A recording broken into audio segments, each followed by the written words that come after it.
Okay. Welcome everyone.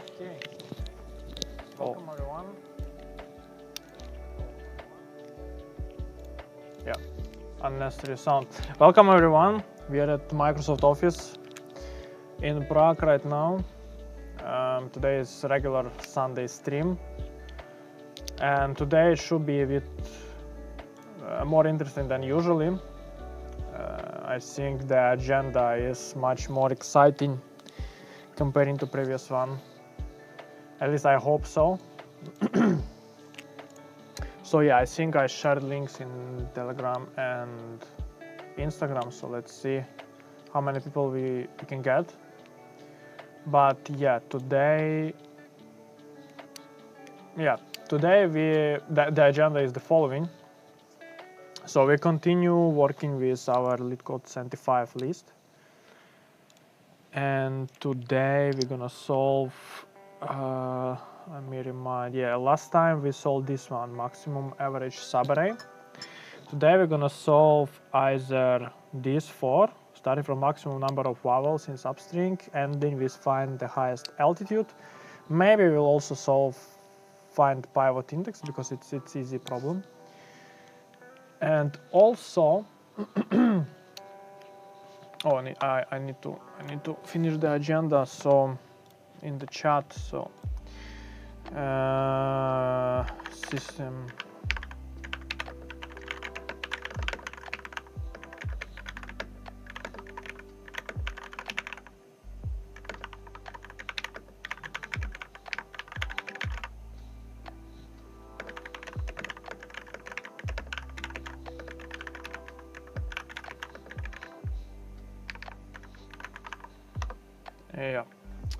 let's go. Yes.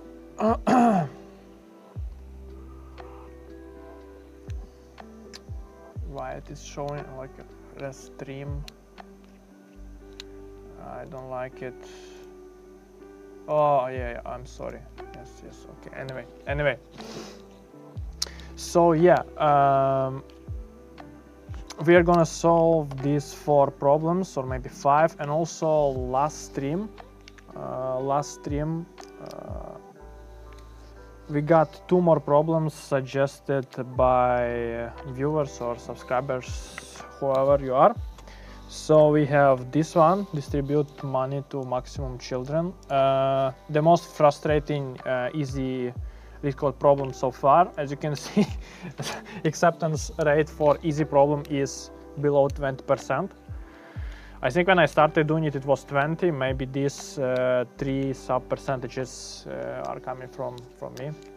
Manfred Code, yeah, hello. Let's go.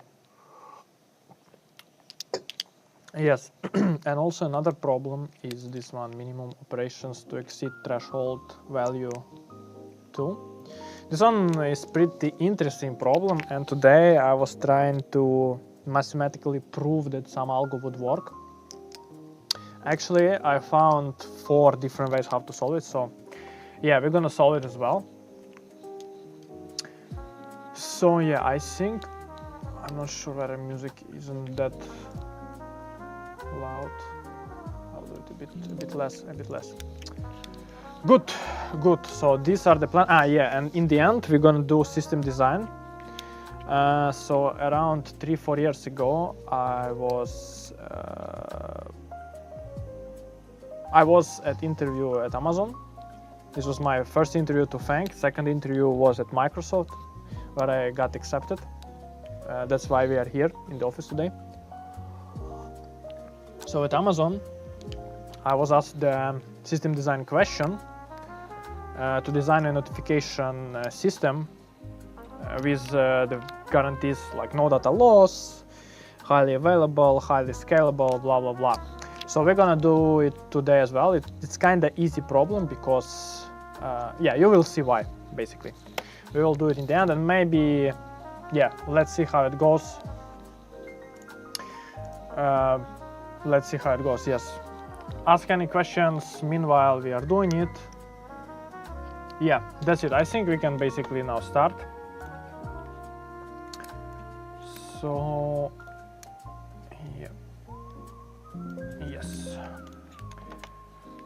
So the first one,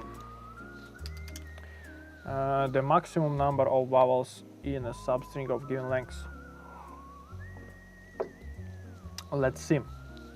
Given a string s and integer k, return the maximum number of vowel letters in any substring s with length k. Vowel letters are these guys. Okay.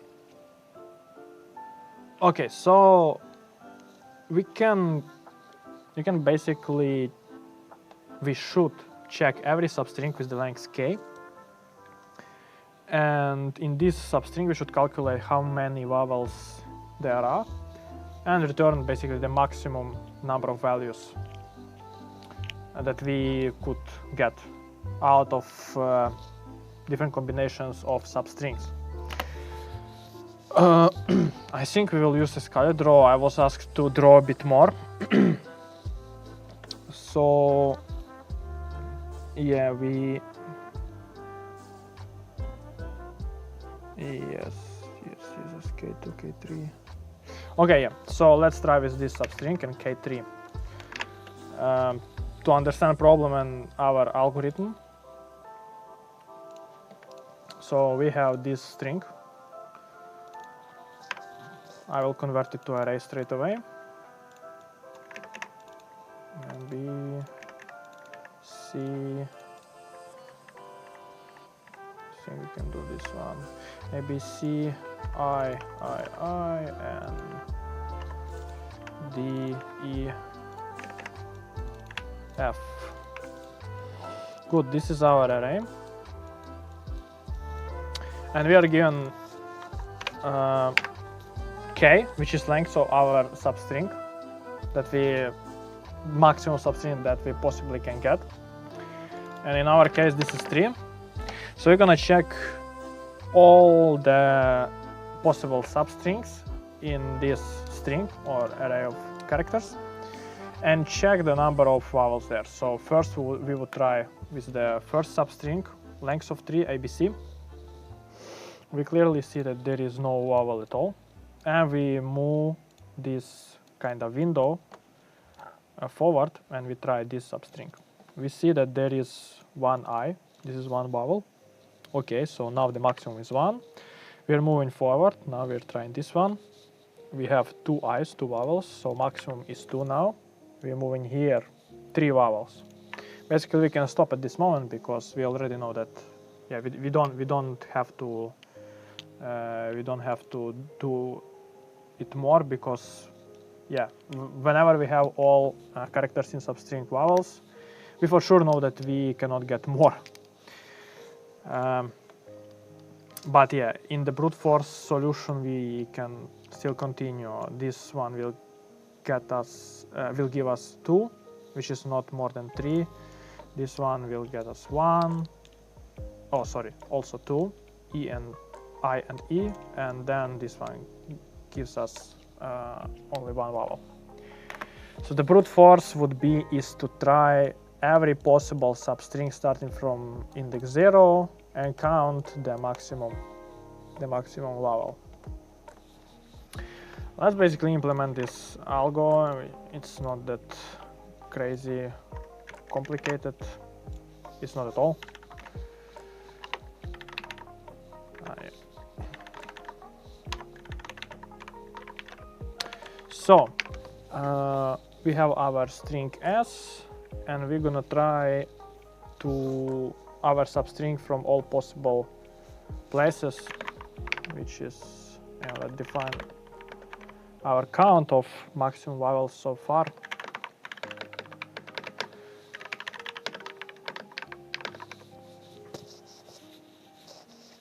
Good. So in this for loop we are trying from every possible character in the string.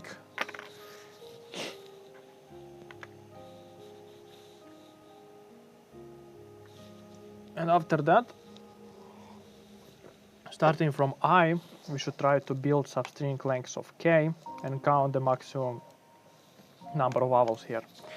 So it means we are starting with let j equals to I, and actually we don't have to we don't have to traverse all the string, because in this case, whenever k is 3, our last left index from which we should start building our substring should be this one, because this is the character which allows us to get substring of length 3. Starting from character E, we cannot get substring of length 3 because it will be out of range. So it means we should do length minus k. Let me think about will it work or not. We have k3 and this one 3, length minus 3 is 0. Should be less than or equal. So if we have, let's say, ABC, and this should be the valid case, in this case 0, 1, 2, length equals 3, and k is 3, 3 minus 3 is 0, and 0 is not less than 0, so it means, but what if k is 0? Can k be 0? K cannot be 0, which is good, and it means we can put this one. Yeah. So in this case, our edge case, sorry for too many cases.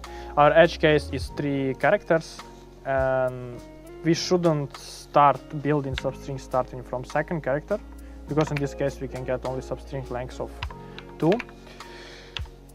But starting from A, we should still do it. So length is 3, and 3 minus 3 equals 0. So 0 should be less than or equal 0. Yeah, it should work. Now we are starting our j from I. J should be less, maybe even no. Maybe even no. J should be less than, or how did like the brute force solution? Let me think about it.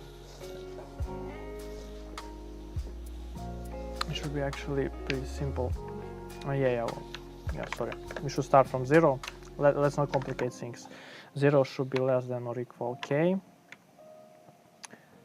And then, yes, j++, good. I'm sorry, I need to wake up a bit. And now, yeah, let's define our vowels set. We're gonna do set because it's constant time. We also could do an array, which will be of 6 or 5. There are 5 vowels, right? Yeah, only 5. So yeah, we are defining our vowels I, O, and U, and we're gonna check if, hey, how are you doing? Yeah, good, doing good. For now, solving 75 questions. First medium question, brute force solution. So if S I plus J,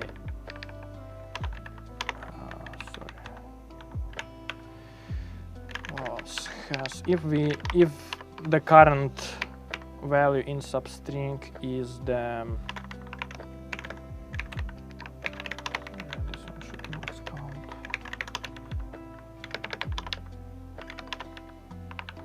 If the current character is vowel, then we increase our count, otherwise we just proceed, right? Yep. And then after we checked our substring, we are resetting our max count, and local count, and return max count. That should be it, right? I think. Yep. Okay. So yeah, let's check whether it will work or not on our ABC, for example, just to parse it in my mind a bit, because yeah. So you're starting I from here. We go also do indexes 3, 4, 5, 6, 7, 8. 8 indexes, length is 9. Good, length is 9. We are starting, I is 0, j gonna be 0, less than k, k is equal to 3, so last index, last j should be 2, 0 plus 2, yes. So this is the substring we're gonna check. Then we set count and we move forward. This is our I. This is the substring we're gonna check.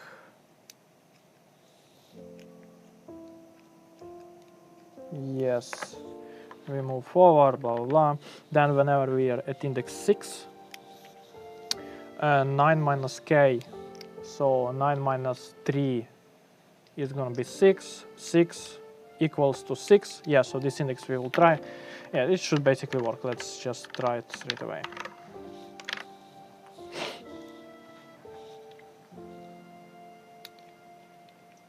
No, it won't. It didn't work actually.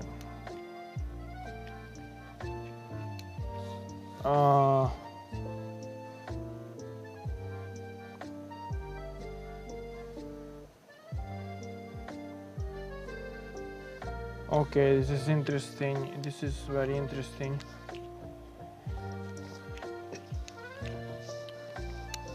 Yeah, we are starting from failure, guys. We are just now starting from failure. I have no idea why it failed. Vowels has... Yeah, should... It should actually work.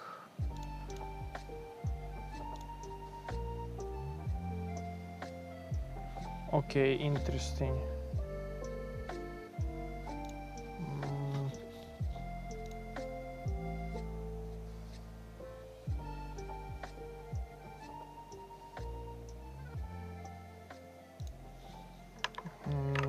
Okay, I'm pretty interested why it didn't.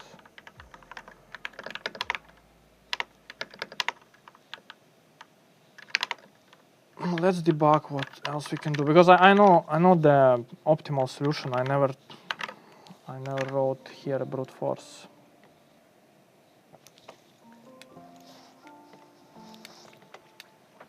Yeah, of course.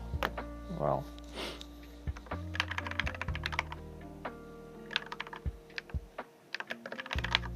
A bit of debugging.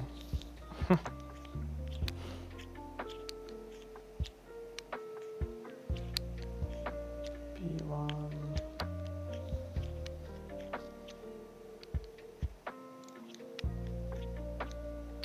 This is very strange. Like, why is it happening? Vowels has character.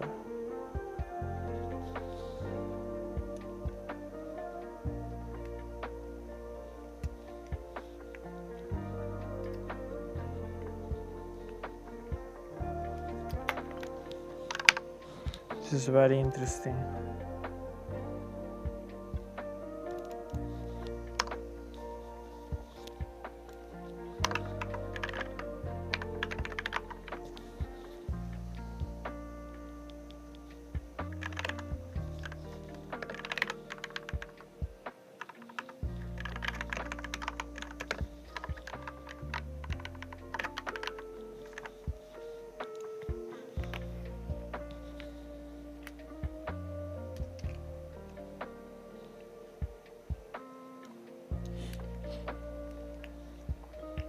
Okay, BCI, false.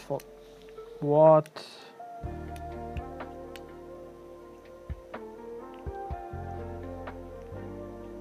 Why? Ah, okay, I'm sorry. I'm like, okay, this is JS. I'm very sorry.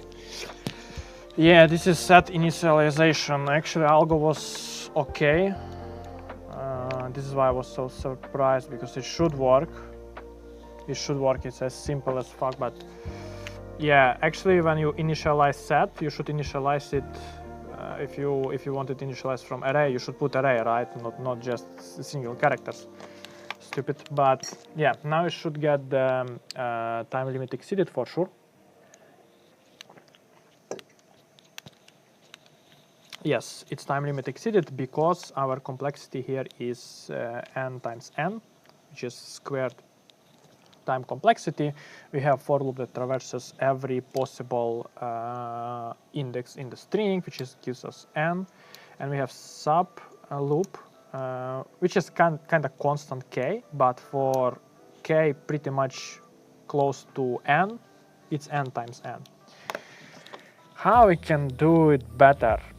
Basically, if we move into larger scale, and we know that, for example, let's just assume we know that, let's add just a bit more here.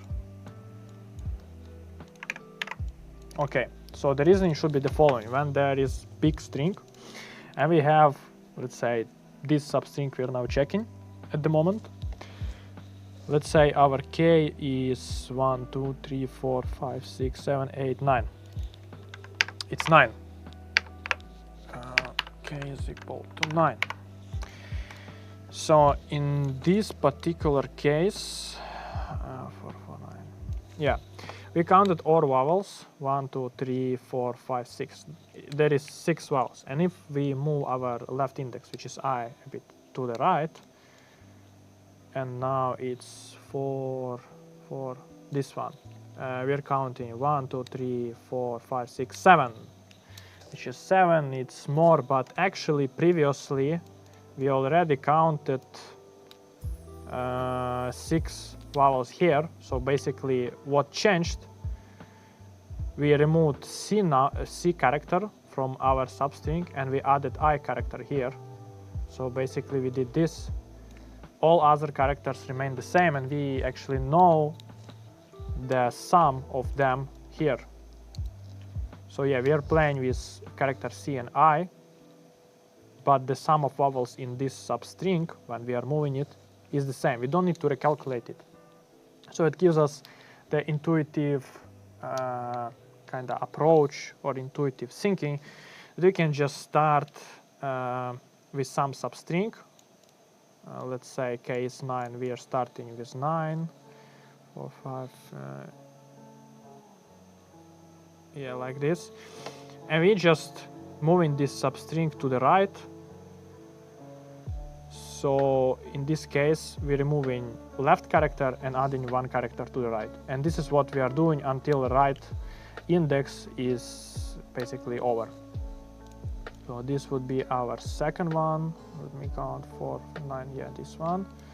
Then we are doing this one, then we are doing this one, then we are doing this one. And this will be the end. We don't need to do our substring anymore. And each time we are keep our vowels count, and we change it based off removing of left index or right index. So let's implement this solution. This solution calls sliding window, which is basically the topic we are solving right now. So you're gonna see a lot of them. So let's define our left index for simplicity. No, we still need these vowels. We still need to have constant time checking whether this vowel, whether the character is vowel or not. Shams, Mahre, oh, I'm sorry. Hello. Whoever is on the stream. Good, so let's define left pointer of sliding window. We should start with 0, and right also should start with 0. Now we should ensure that right index is valid, so we don't go beyond the range of the array. So we're just checking this one. Should be less than length. Good. This is good.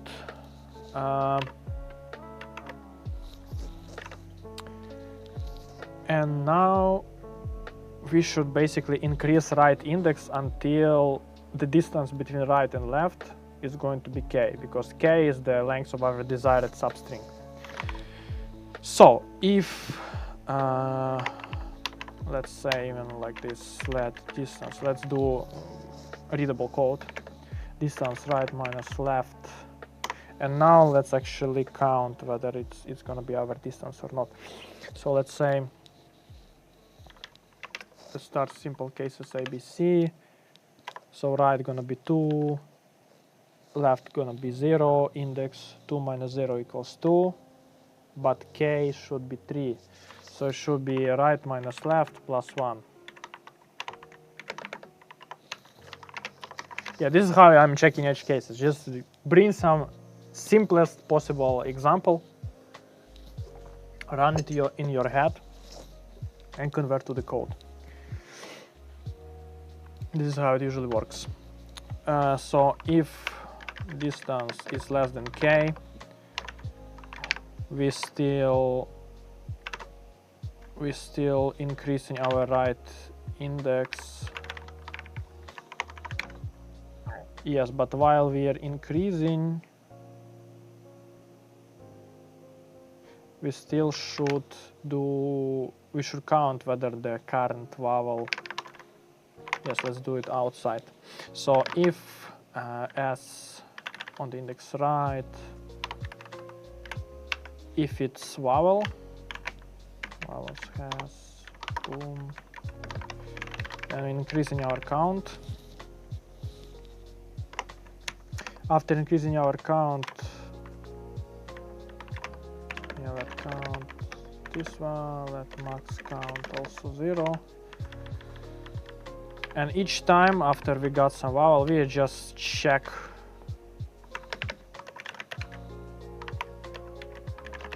maybe it's the maximum right now.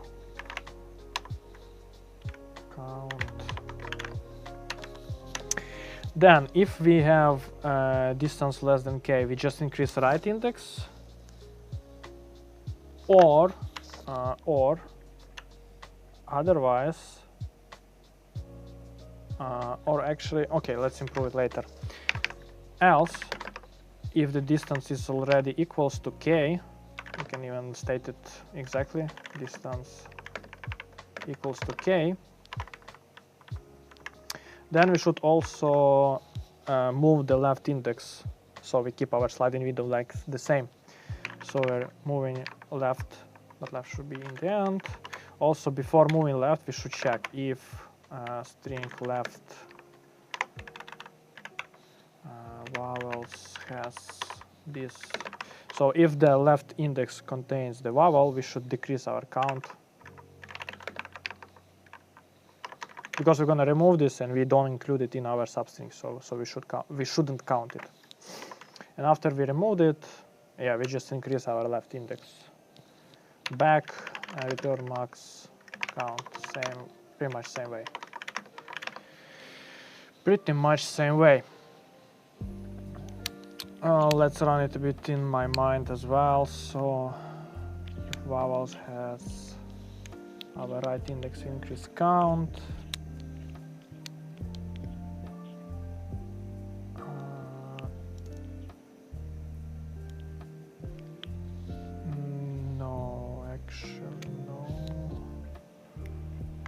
right index should be increased anyway. We can do in this kind of small optimization. Remove this completely. If distance is already k, yeah, we start moving our left index as well. But still we are moving right index all the time up until its length. Good. And also we can do this optimization here, and it means this optimization as well.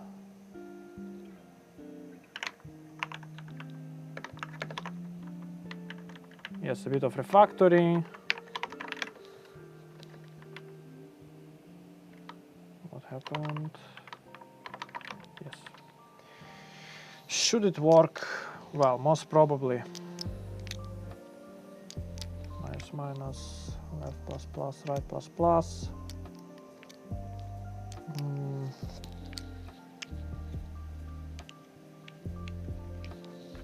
Yeah, in my opinion it should.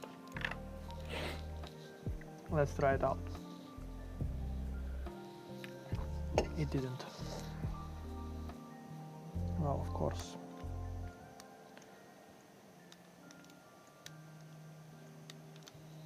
Okay, interesting. Let's check. So.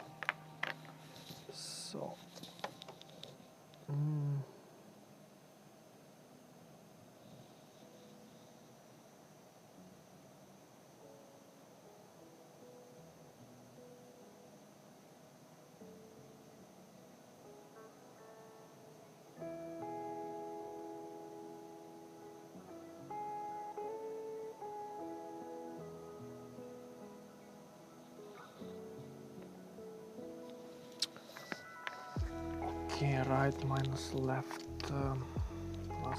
Okay. Okay.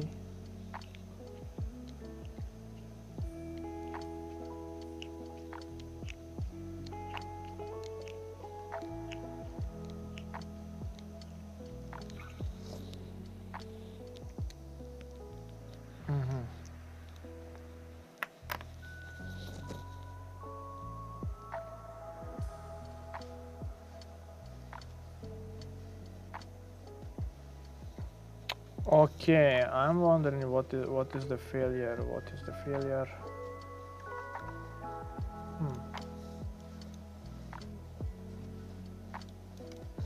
Let distance right minus left +1. Then we have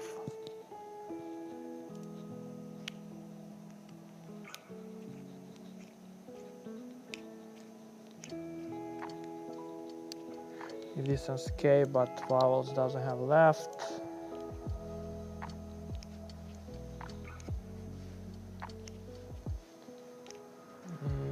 Well, yes.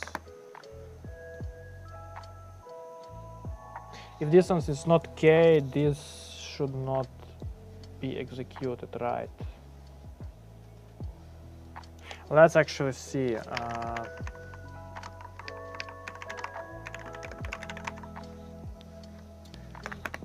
Count. Yep. Yeah, of course. 0, 3, 1, 4, 2, 5, 3, 6, 4, 7, 5, 8, and 5, 8. Yes, pretty much correct.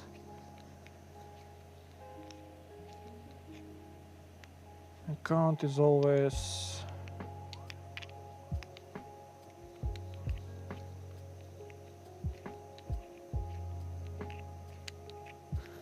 do we decrease count somehow, somewhere?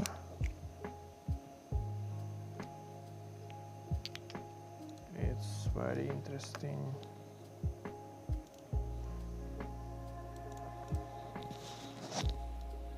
Okay, maybe just as a try.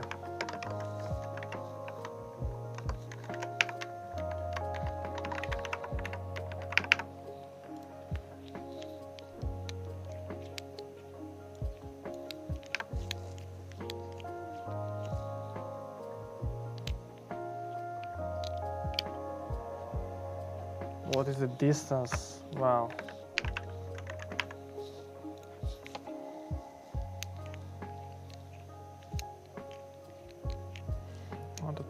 Three. It's always 3, yes.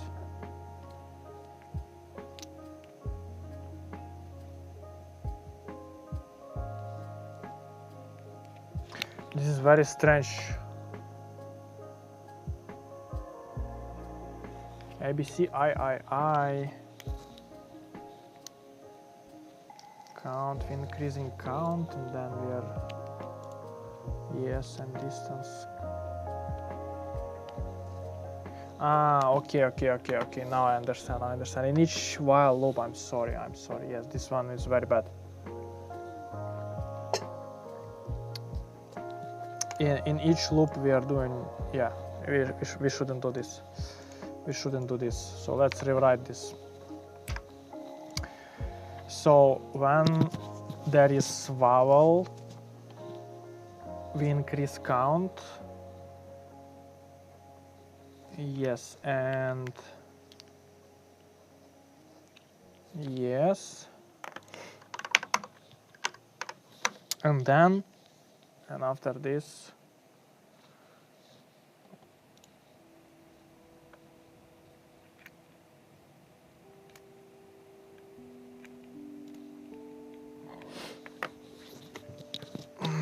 wait a bit.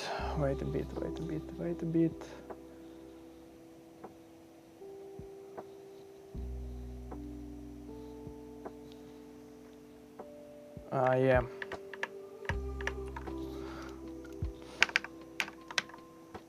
Only if more than k.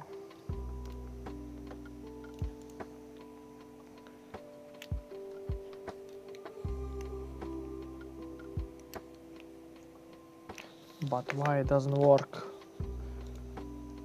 So we're getting distance. If distance is more than k,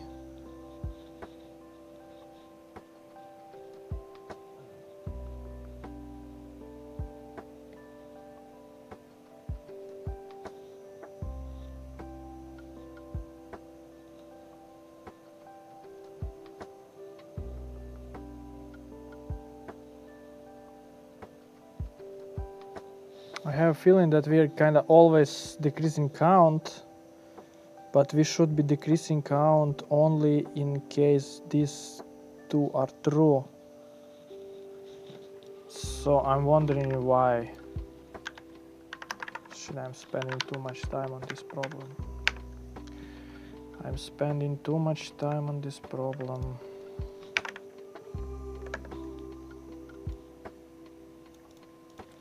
Let's not do it. No, left should be anyway. Yeah, this is actually the typical struggling point, which I usually get when I'm solving Leetcode.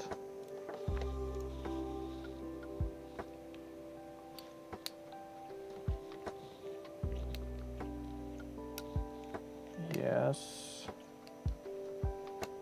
True, false.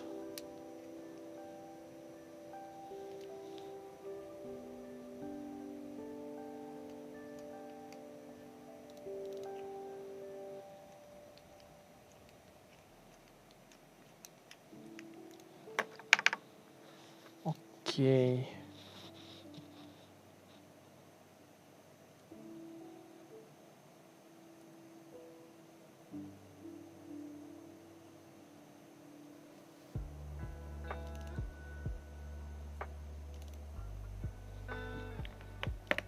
No, it should work. It should actually work. I don't understand actually why. I don't understand.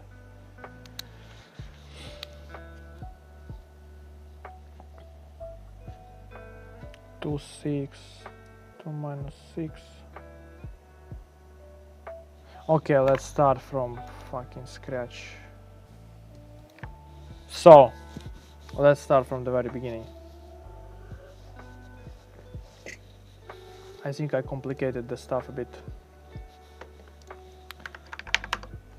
So, first of all, we should maintain the counter. So, what it means? Let's still calculate the distance. Let's do straightforward algo. Distance should be right minus left plus 1, right? Good, we calculated the distance. And if our distance is not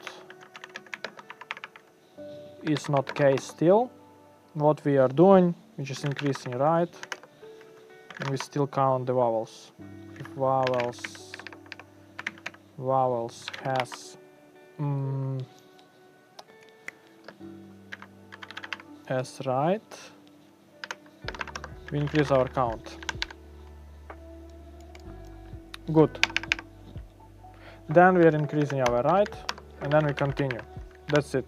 This case we are done. This is exactly the case when we are still increasing our sliding window. So we start from this to this to this to that up until we reach k equals 0. And during that process, we should count the maximum vowels. Yeah, and also it means also this one, yes.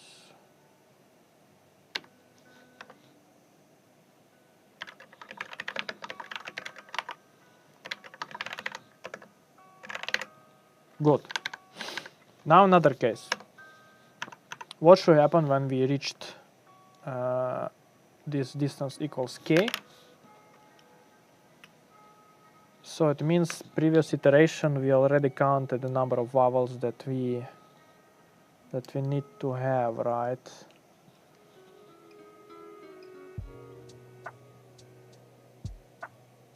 Oh, wait a moment. I think I'm stupid.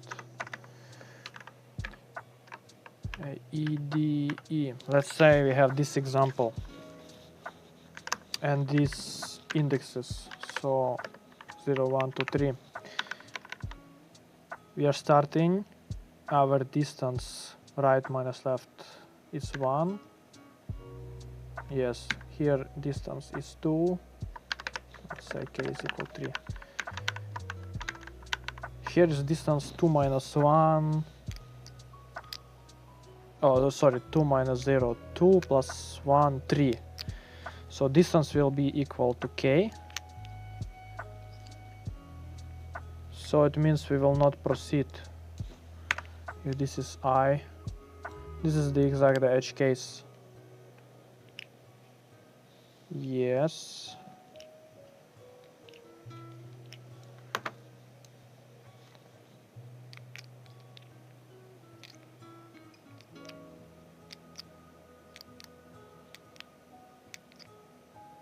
Yes, so in this case, when the distance is equal to k, one more edge case. When the distance is equal to k, we are going to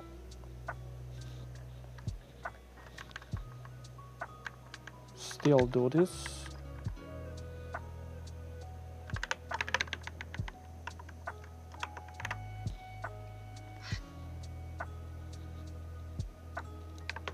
Yes. But right after that, we want to keep our sliding window, right? So we are doing left if vowels has left. Then we removing count, doing left plus plus. Yes, and still we should increase our right. This should be the algo. In each case, when we are here, the right is 3. Oh, sorry, not here.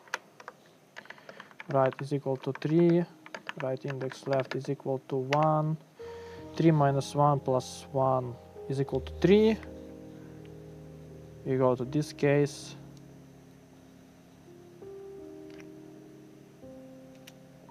We increase the count if it's vowel, yes.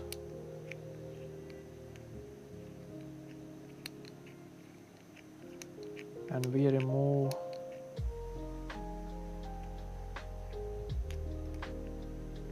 I still think we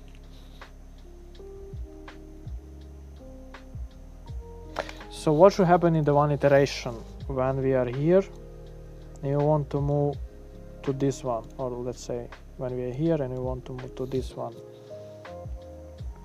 So previously, let's say we collected the window here like that, and now we want to move it to the right, so we're increasing the right one and we should decrease the left one, and we are moving it, we are decreasing the left one only when window is more than distance. Fuck. Eventually. Distance more than k and vowels has this left. Yeah, we're decreasing count and yes. This is when we do it. This is when we do it. Let's try this shit. I'm very sorry, it was very still didn't solve anything right.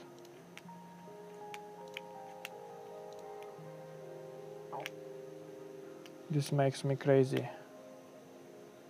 This makes me crazy. Okay, fuck it, I'm gonna solve it in different way. I'm gonna solve it in different way. Still don't understand why it doesn't work, but yeah, let's just move on. We're not gonna stay here. We're not gonna stay here. So first, how we also can do it. First, we can build with one loop. We can build the sliding window when right minus left plus 1 is less than k. Yeah, we are building the window, so count plus plus max count equals max count plus or count. This one if all else has string right. Exactly. And increase count, and we're moving right. So this should build us the sliding window.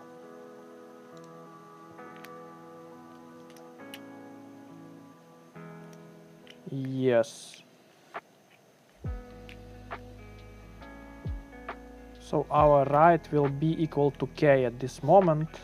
Right index would be equal to k. Yep. Maybe we can do it. Our right index should be... No. Wait a moment. This is the distance. Why do we like using this? When right is less than k, yes, this one the sliding window. And now what we can do when right is less length and others. Yeah, now we're gonna move the sliding window forward to the right. Consider we having, yes, so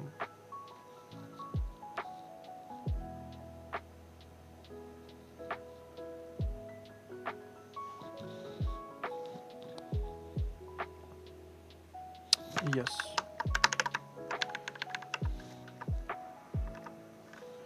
Right plus plus. Now if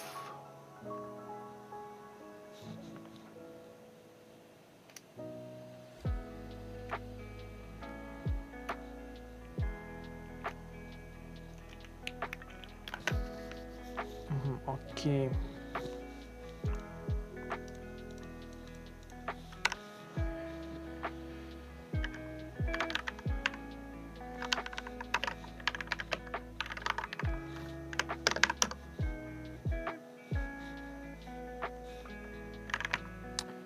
Then increase count.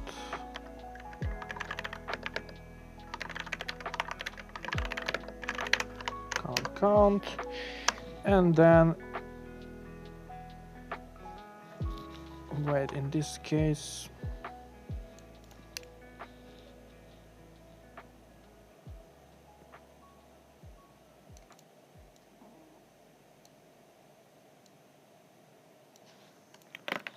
yes, we should do it beforehand, as I think.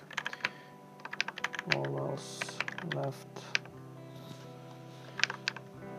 has left. Then removing count. Otherwise we don't remove count, right? And we move left plus plus anyway.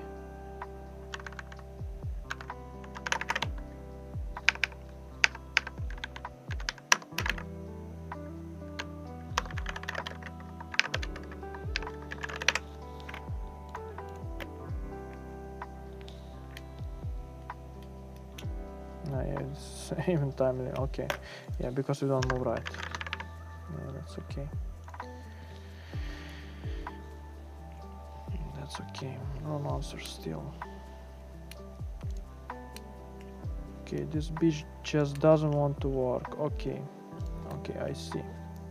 I see. I don't know what happened to me, to be honest, because I was easy solving this problem 3 days ago exactly. Key string S, integer K. So let's move again to our alcohol. Let's count down and move again. So we have ABC.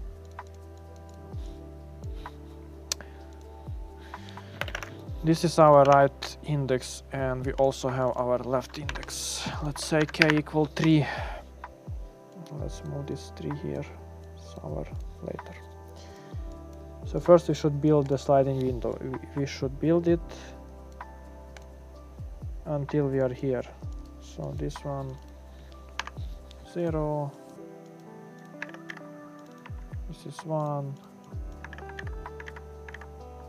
Let's put indexes also to the picture.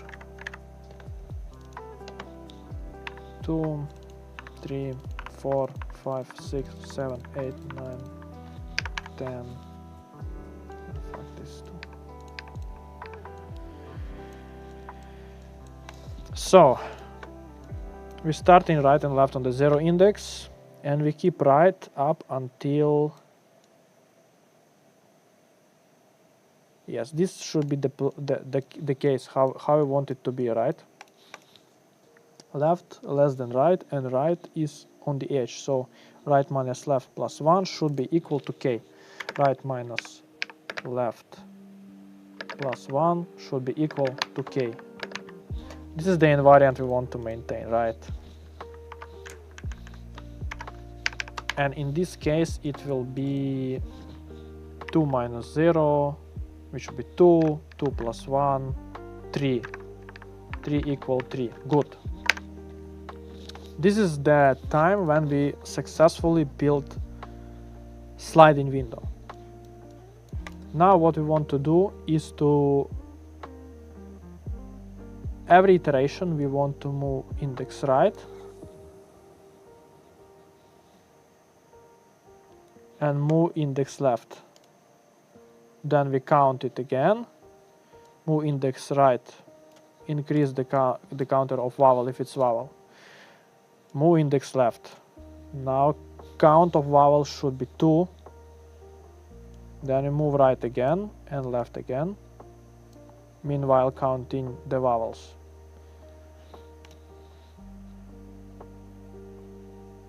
I really don't understand how it works. I really don't understand how it works. So let's debug. This is now the matter of principle. I'm sorry to start. Yeah, I stuck with this. Increase. Yes, right. Count. And here we decrease.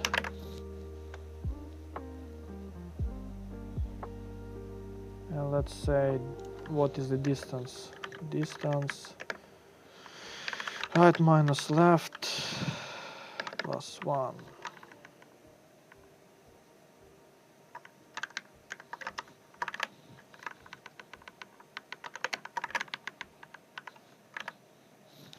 Let's debug this shit.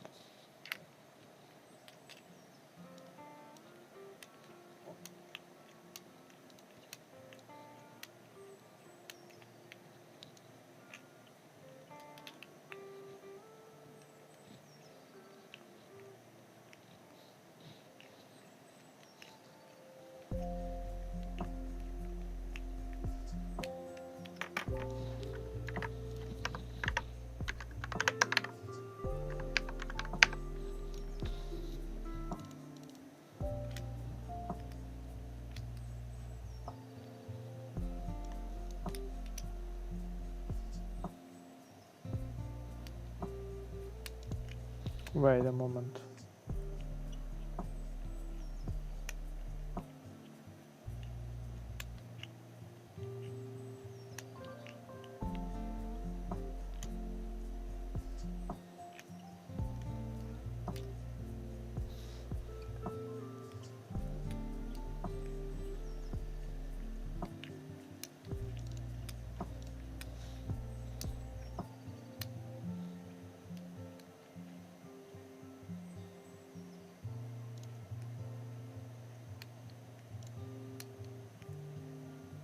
What?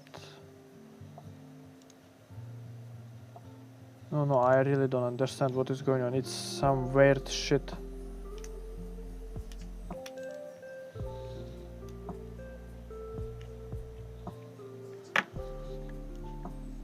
Some very weird shit, to be honest.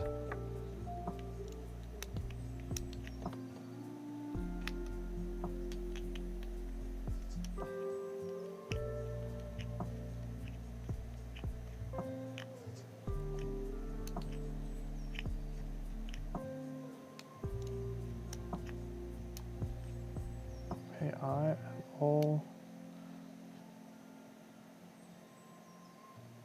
Does it go here at all?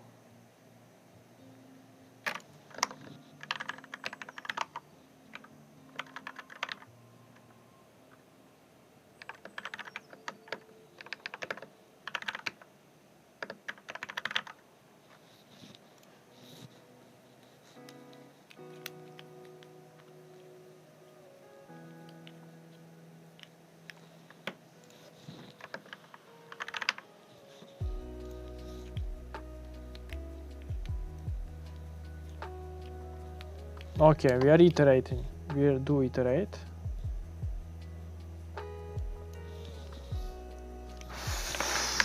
This is crazy.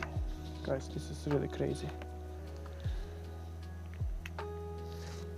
Okay, I will reconsider whether to watch. I will definitely reconsider whether to watch fucking JavaScript in Leetcode problems, because this is crazy. This is crazy, guys. The algo was supposed to work correctly, but because the set was initialized in the wrong way, it didn't work. It didn't fucking work.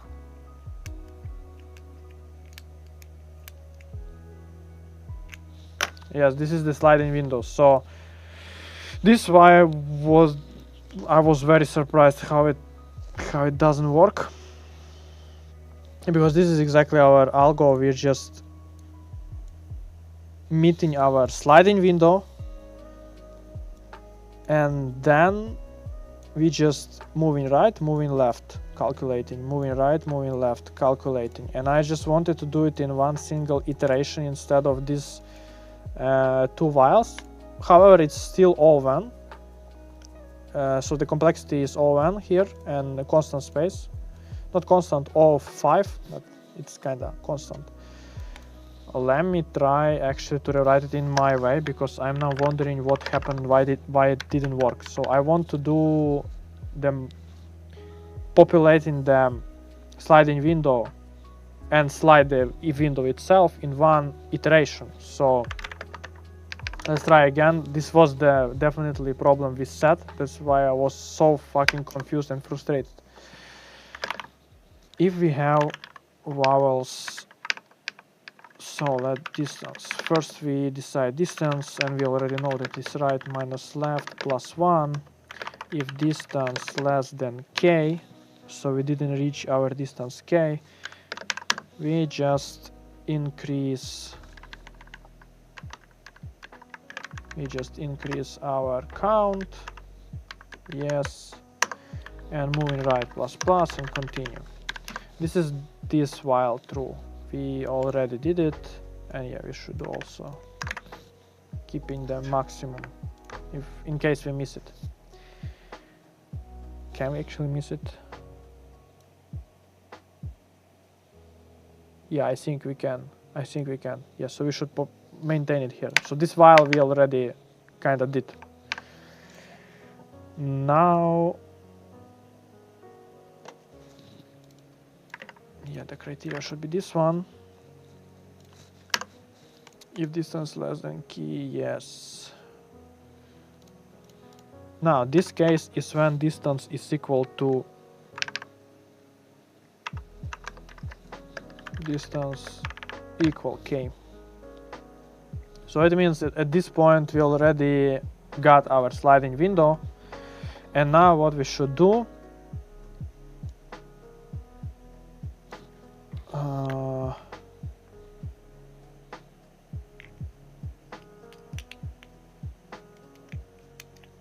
Yeah, once more. Yeah, once more we should do this.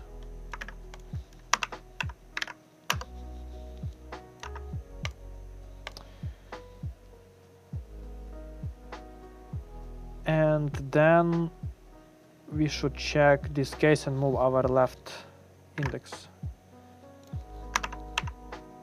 Oh, sorry. Yes.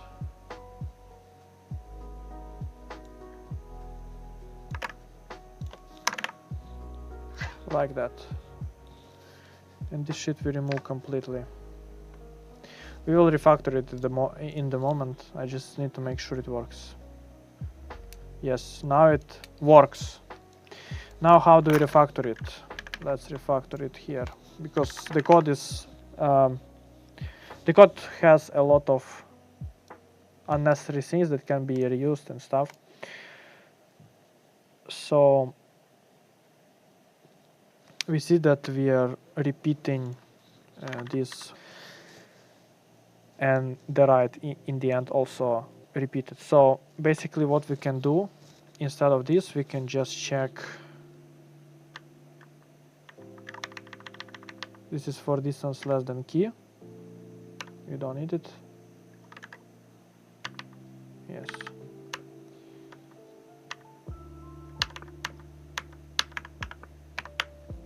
Distance is equals to k, and then we do count minus minus and left plus plus. Yes, yes, good. And right we always increase for the next iteration.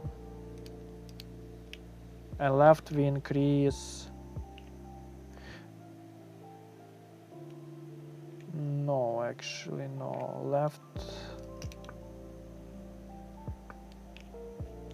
Left should be increased only if we have distance. Yes, so this should be nested loop actually. So much time.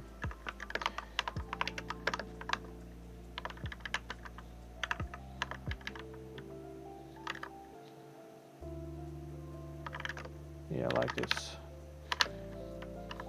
This also should work still.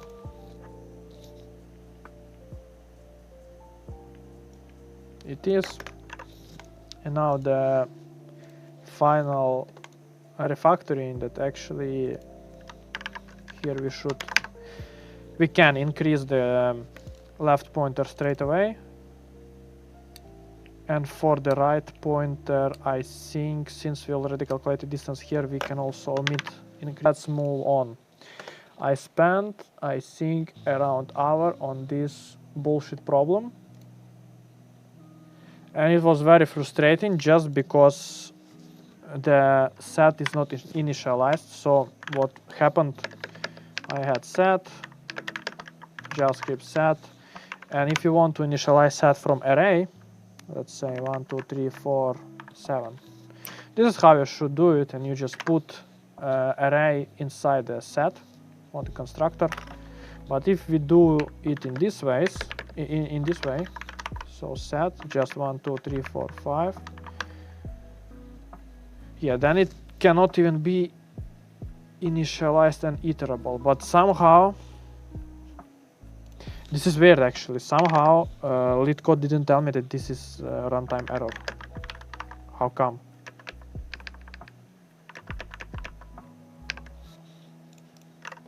Very bad. Maybe it's because I was using chars. Maybe this is the case. Yes. Yes, in case you're using characters, it does not throw the runtime error. Oh fuck, yeah, okay. Okay, I should be careful. It just gives me a lot of speed, but also it slows me down a lot of times. Okay, anyway, we are moving forward for our next problem right now. So we have max consecutive ones. So we have binary array nums, an integer k, return the maximum number of consecutive ones in the array if you can flip at most k zeros. What it means, so let's say we have this array and we have k equals to 2. It means 2 times we can kind of change 0 to 1 and see if it helps us to maintain the longer sequence of ones. Let me draw this as well. So this one should be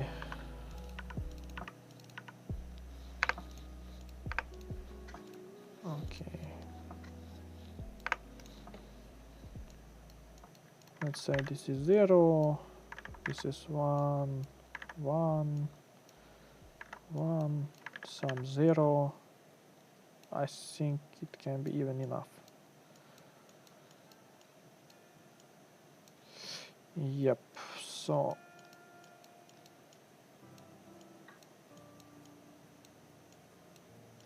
yeah, like that.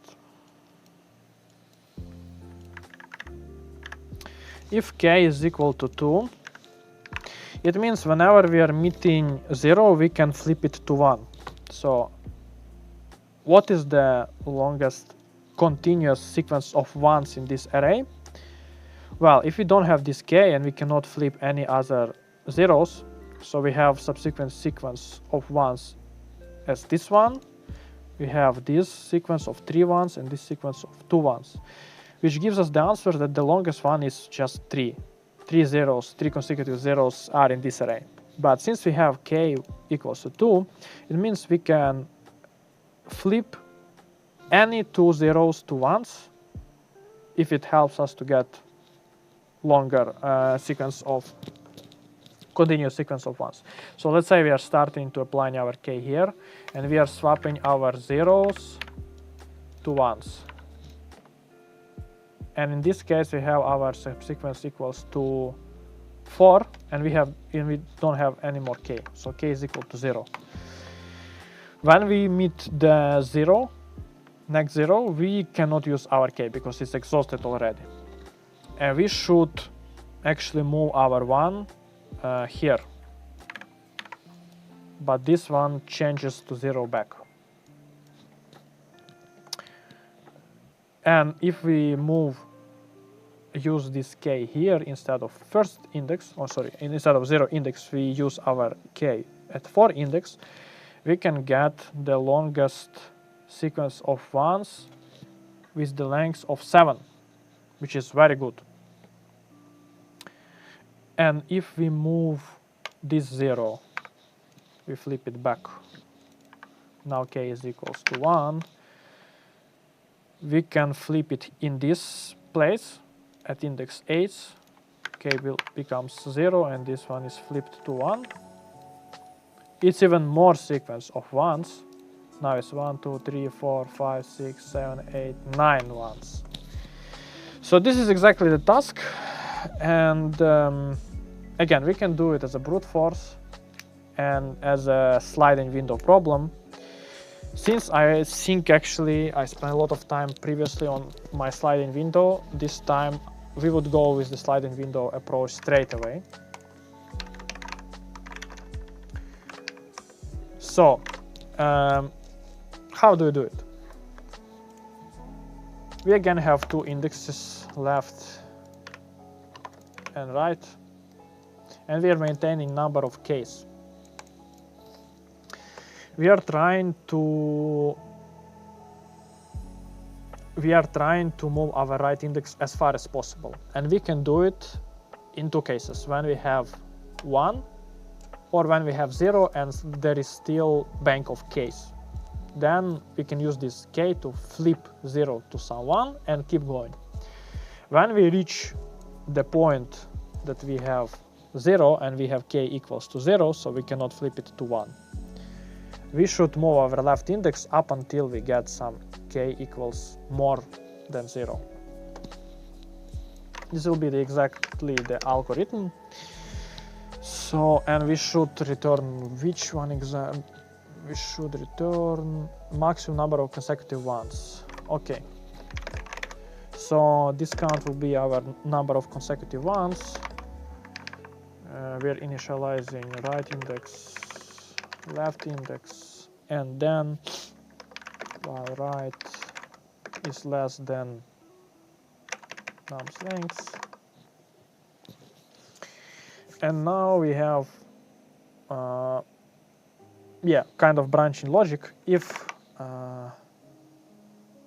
nums at index right equals to 1, what we do, we just increase count.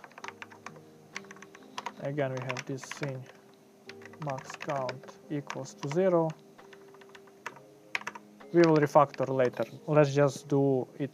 Let's make it work first, because if I complicate things too much, you see what happens. I just miss some easy thing, like initializing the set, and then we are spending 1 hour of me struggling to get it passed through. However, algorithm is fully workable.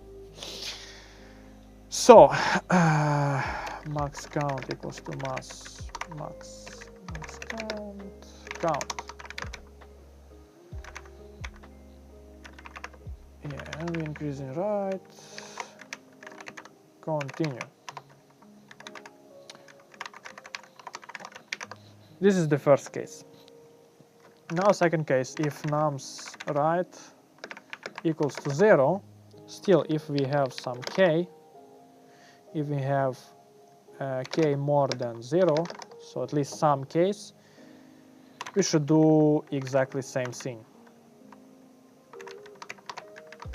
We increase count, and we also decrease k.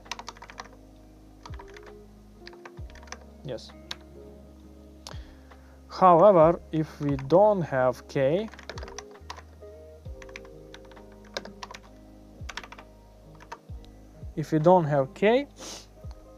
we should move our left index to the place when we have k again.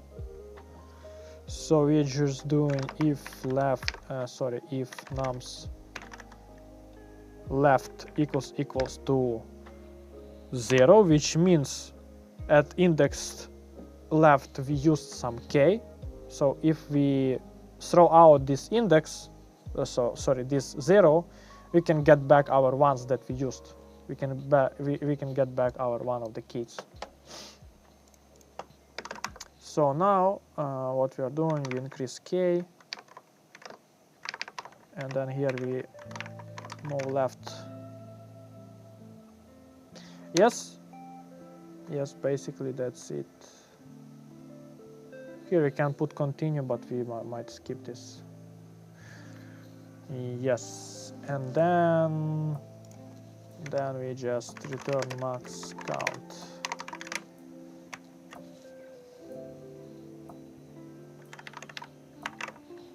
Yeah, this is very ugly code, and we will refactor it in a bit. No, it doesn't work even.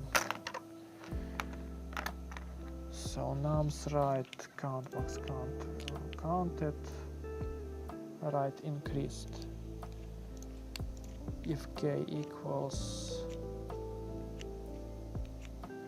sorry, yes, exactly.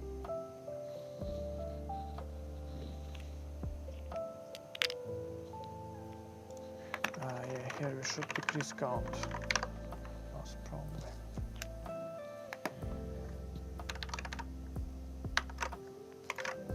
Yes.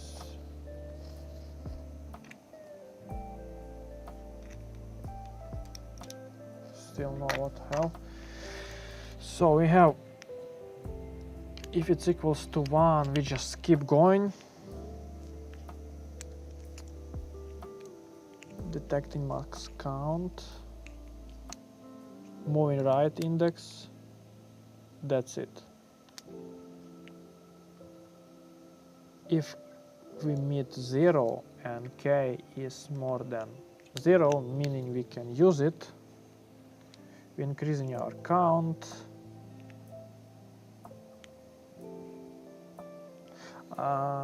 Okay, we are decreasing count in any case. Yes, I'm sorry. Also missed it. Good, now it's working, most probably it should pass. Yep, complexity here is O1 basically. Yes, I think it's 2n. So time complexity here O2 times n, because we can maximum in worst case visit every possible index in S 2 times with the index right and with the index left. That's it. Once we are done, we don't keep traversing anymore. Yep, and now for the space complexity, we don't create any more spaces, just maintaining 4 variables, which is constant space or constant space. Now let's refactor this, see? Let's make it more readable.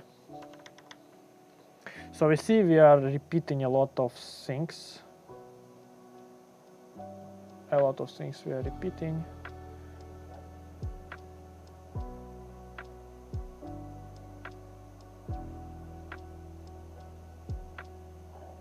So basically this can be,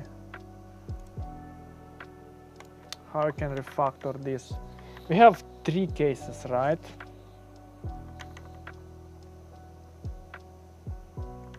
If number is equal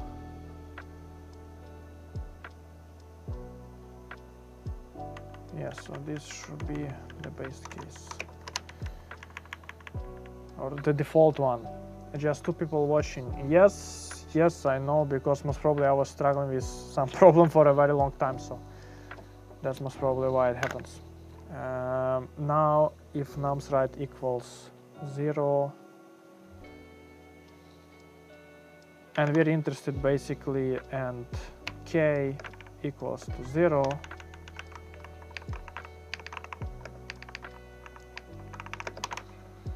in this case we are completely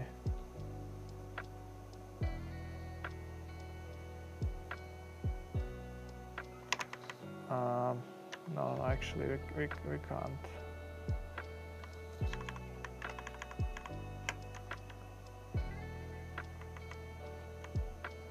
In this case, let's do continue here, and this is our base case. We just, if it's not 0, we just always increase count and recalculating max count and moving right. Now,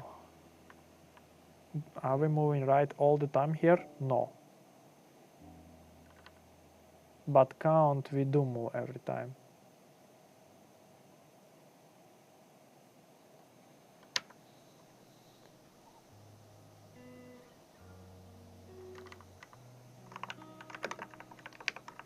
Let's make it less nested.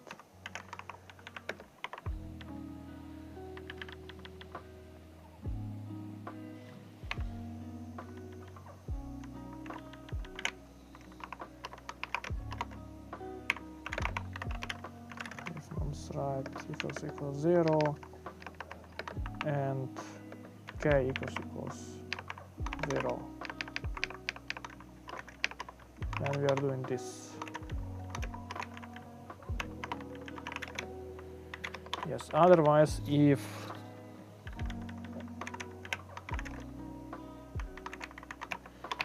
yes, exactly. So worst case, when we met 0 and k is 0, then we are moving our left one more and increase and return the k back, decreasing the count anyway, moving the left index. Yes, and this should be continue. In this if we are moving count downstairs anyway. Yes, this should be our case.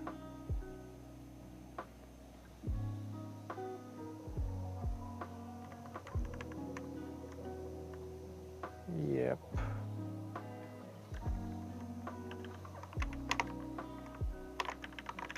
Yeah, now I think it looks a bit better. Let's ensure it works. Wrong answer, of course it's not.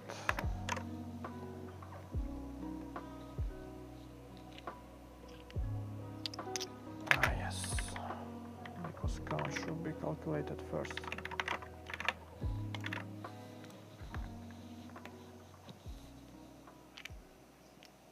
Yes, now it works.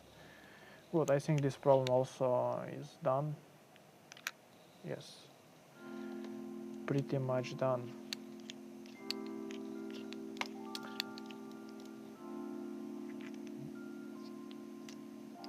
Yep.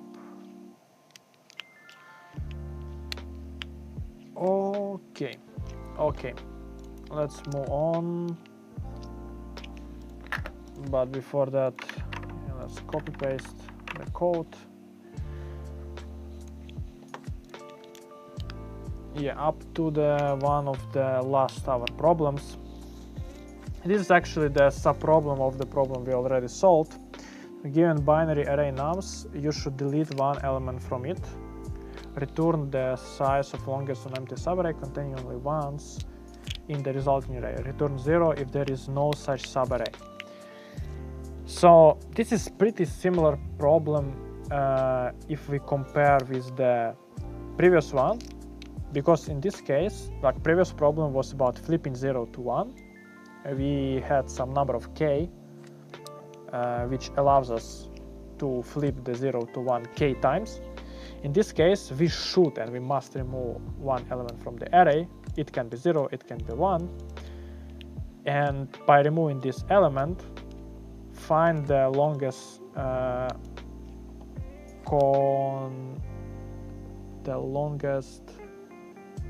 non-empty subarray containing only ones. So basically, yes, it's again the problem about subarrays. It again can be solved brute force and with the sliding window. In which sense? So we have basically 1 0, 1 k in our case, which we can turn to 1. So let's assume in this case we can turn 0 to 1. The longest subsequence would be 1 1 1 1. But since we cannot actually flip it, we should remove it according to the problem. So instead of returning 4, we will return 3. Because let's say this was the array, and after removing it will be this one, just 3 ones. Pretty much same. Previous algorithm will solve it, but it will give us length that is by 1 more than actual result should be. Because if this is the case, our k is equal to 1, then we will have, by flipping 1 0, we will have this one, and length will be 4, but actually the length of the result should be 3, so the result should be length minus 1. There is one edge case which also should be addressed. What if we have just 1 1 1 1 all ones, and we still, by the problem description, according to the problem description, we should remove at least 1 1 from this array, and in this case it will be this one. And I'll go with this key parameter. It will not remove anything because we will always be meeting the criteria that nums right equals to 1, and we'll be always just traversing it and increasing. In this case, our length for the previous algo, it will be 4. But if we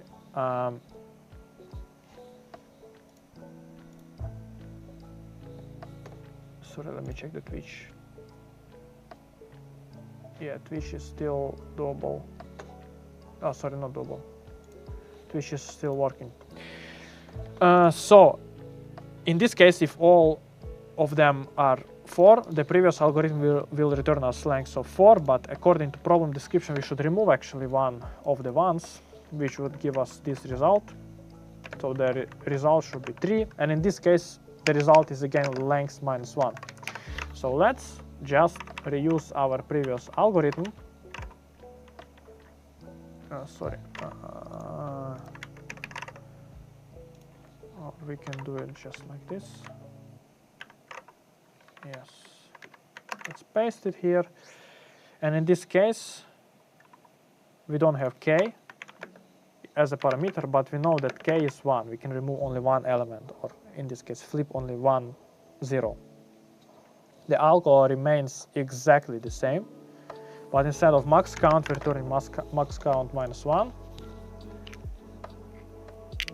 And this is exactly gives us the correct solution. It's very interesting that they put these problems next to each other, because exactly this problem can be solved completely by reusing the algorithm from the previous problem. Yeah, and now we are doing find the highest altitude, which is easy problem.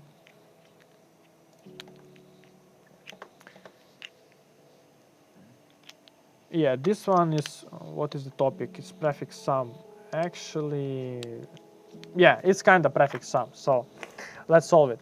There is biker going on a road trip. The road trip consists of n plus 1 points at different altitudes. The biker starts trip at point 0 with altitude equal to 0, and we are given integer array of gains, and gain is net gain in altitude. So how altitude changed, basically the deltas. We have the deltas of altitude, and we should say we should find the maximum altitude of the driver after the whole trip. I will draw this example as well. So the driver starts at 0, let's say it's 0, 0, oh sorry, it's 0, 0. And we have altitudes, which is the deltas of where driver goes. So let's say in this case we have minus 5,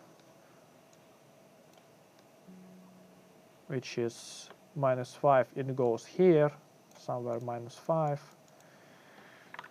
Then it goes 1 above, so if it's minus 4, it goes here. Then it goes plus 5, which will move us to this point, to 1. Then it moves 0, so it stays the same. Then it moves minus 7, so somewhere here, minus 6.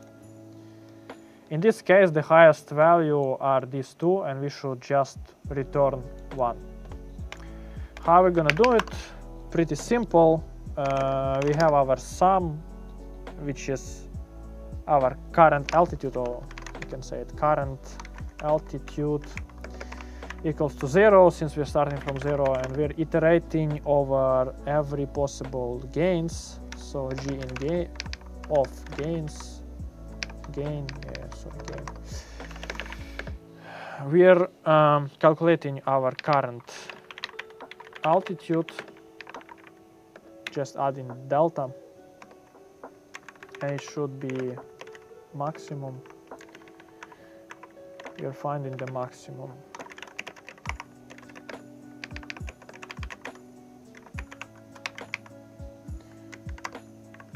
And then return this maximum. Yeah, maximum is because it's the highest. It's the highest. It should basically work.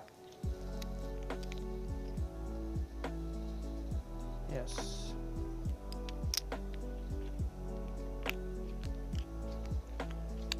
Yes, exactly 1 millisecond, which is good enough. Let's go to find pivot index. So we are given an array of integers, calculate the pivot index. Pivot index is where sum of all numbers strictly to the left of the index is equal to the sum of all the numbers strictly to the index right.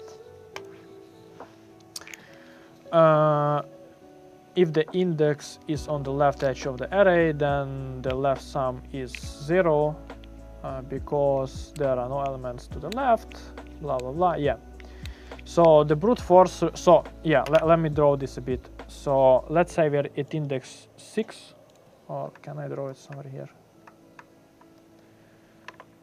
Yeah, let's put some random numbers to be a bit more precise. Yeah, 7 and 4. So let's say if we are at index 5 right now, our value is 7. What we want to ensure is that the sum of these, in this case 5 values, is equal to sum of these 5 values. If it's not, we keep searching. We take this one, let's say, and we want to ensure that sum of these 4 values is equal to sum of these 6 values. We are trying it every time, so we're starting from this index. If the index is 0, the left sum, let's call it prefix, is 0, and we should ensure that the right one is equal to 0. We are done. We move into next index. We pick 1. We want to ensure that this sum, which is suffix sum, is equal to 6. If it's not, we move forward. We pick this second index, and then we check in that left sum is equal to right sum, and so on. Basically, there is brute force solution n square, which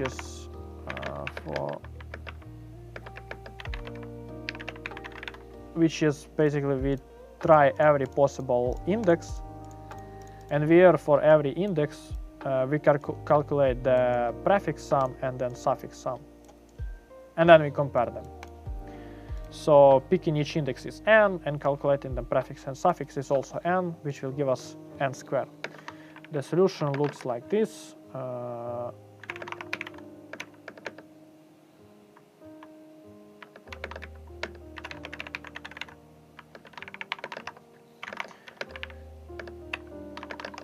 If j equals to I, we just skip. We don't calculate, because if we pick the number 7, it should not participate in prefix and suffix in both, basically.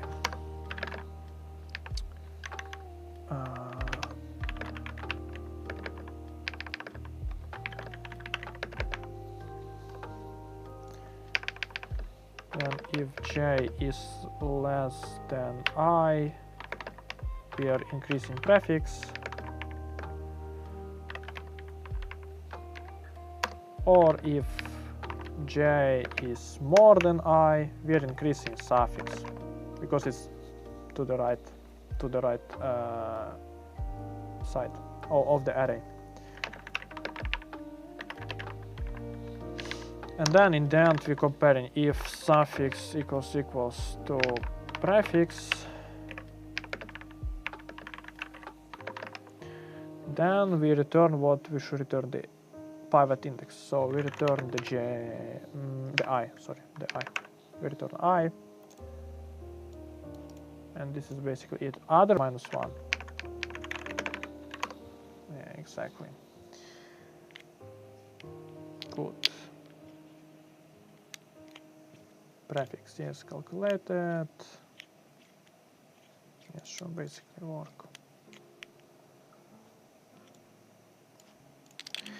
But it's the complexity in this case would be O n times n, which is n squared.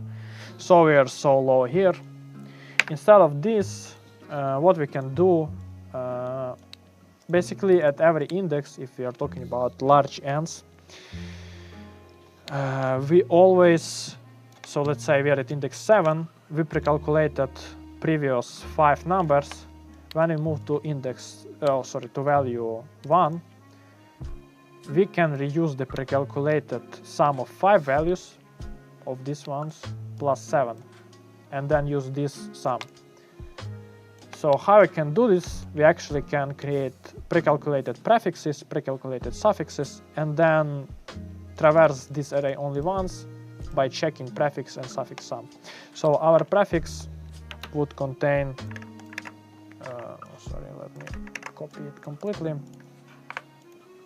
What our prefix array would contain, so this at point 6 it will contain 6, at index 1 it will contain 7, because 6 plus 1 7, 7 plus 2 9, 9 plus 5 14, 14 plus 3 17, 17 plus 7, 24, and so on. So at all possible moments, it will have sum of all numbers up until current index, inclusively. Let's implement it as well. This one I would implement actually here. So let's define our prefix, which is just empty array. Oh no, we can initialize it straight away. Length, and we're setting the first as a first value, nums 0. Now we're accumulating the prefix forward, so we're starting from 1 because 0 is already in place. I should be less than length, nums length, I plus plus.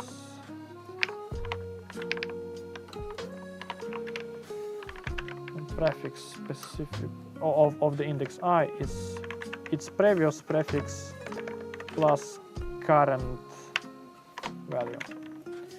Exactly same thing we are doing for suffix, but we will start from the end.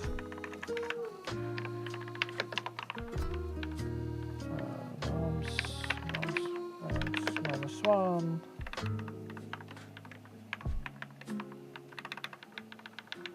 This is suffix.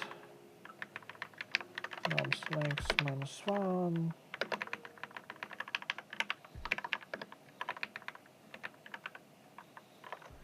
Yes, instead of prefix, we are calculating suffix. And yeah, we should start from this one. Because length -1 is already pre-calculated, we don't want to go out of range of the array, right?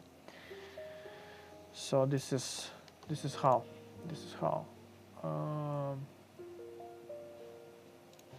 Good. Suffix would be equal to suffix, which is I plus 1 to the right plus nums I. Now we just traverse the array once.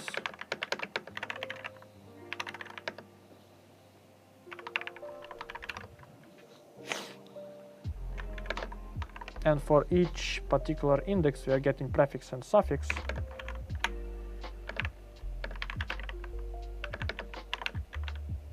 Also, we don't want to go out of array boundary. So we should narrow our range of indexes by 1 from the back and from the start. We're starting from first index, not from second. Oh, no, not from 0. So we already narrowed it from left side, and let's narrow it from the right side as well. We're taking prefix, we're taking suffix, suffix I plus 1. If prefix equals suffix, we return I. Otherwise, we return -1. Exactly. Also, what did I do?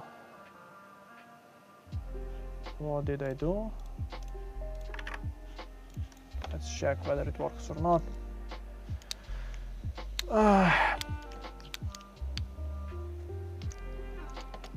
Wrong answer in this case, -1, but it should be 0. We can do better by having a variable of total sum and current sum. As we iterate, we decrement sum by current value and add it to current sum, where current sum equals total sum we can return.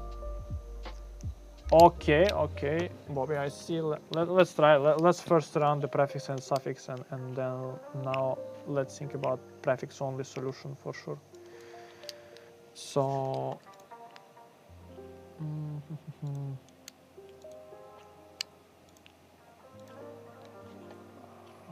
okay, so this one -1.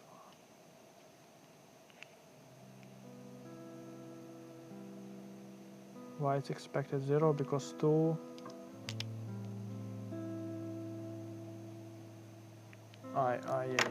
sorry, we should, I'm sorry, we don't need to decrease the boundaries actually, because then we are missing, the answer can be 0 index, and we cannot just miss it. It can be the 0 index. So instead of this, we can do if I more than 0, then reassign prefix. And same we are doing for suffix. If I less than nums length -1, yes, then we are doing this one. Exactly. Now should work. Yep. Now back to comment from the Twitch. We can do better by having a variable of total sum and current sum. As we iterate, we decrement sum by current value and add it to current sum.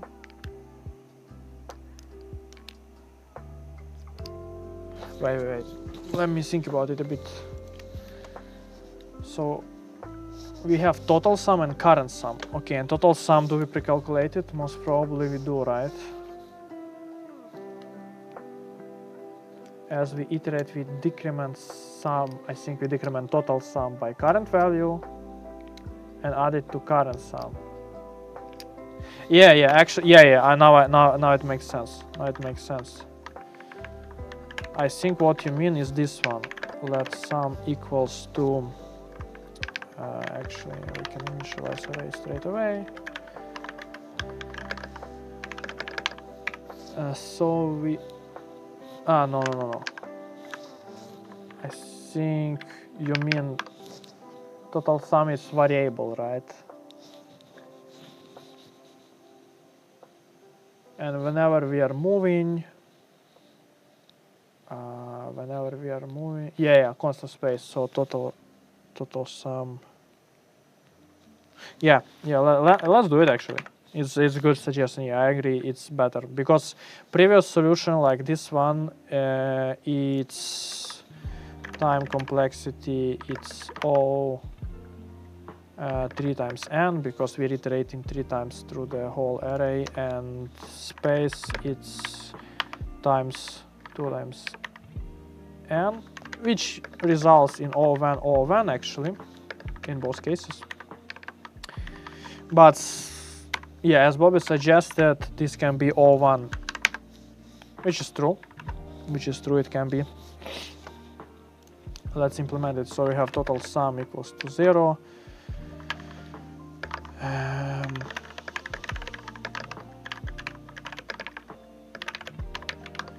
Now we have total sum, and then we have current sum equals to 0, and we are iterating. It's times complexity wise, it will be better still than previous. I'm less than nums length I plus, and now I think we check if current sum. Okay, so prefix.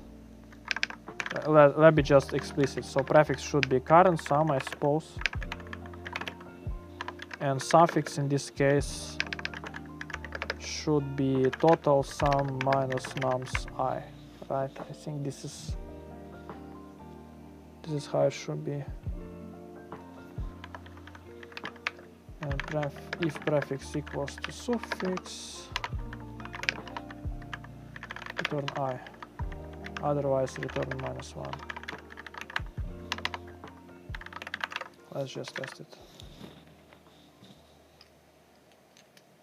Fuck, yeah, I fucked it up. Once n expected to be 3, so 0, 1, 2, 3. But it wasn't.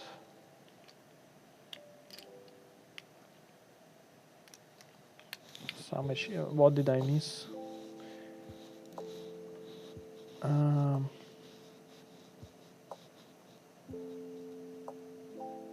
Ah, fuck, yeah, I know what I miss. I'm sorry. And then in the end we should do current sum plus minus nums I.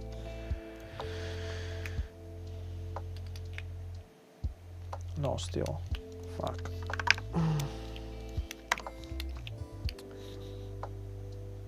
Current sum equals to 0, and after every iteration, yeah, no.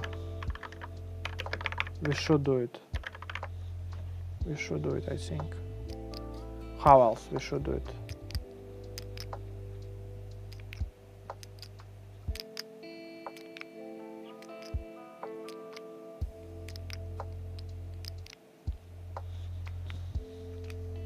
Prefix, suffix equals.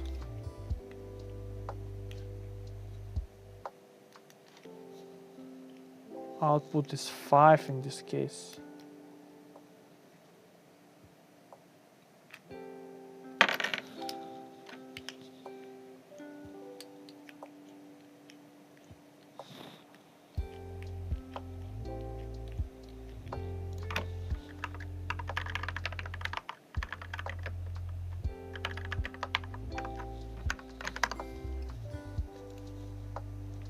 Let's see. What is the edge case I'm missing?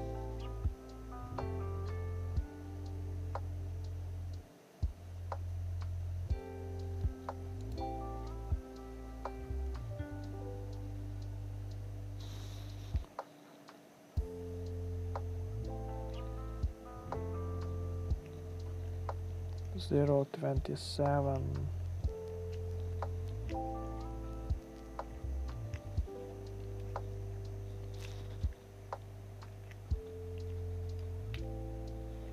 Don't create new variable because you don't change the total sum at all, right? Ah, fuck, yeah. Nah, yes, you're right. So let's not, yeah. I wanted to make it readable.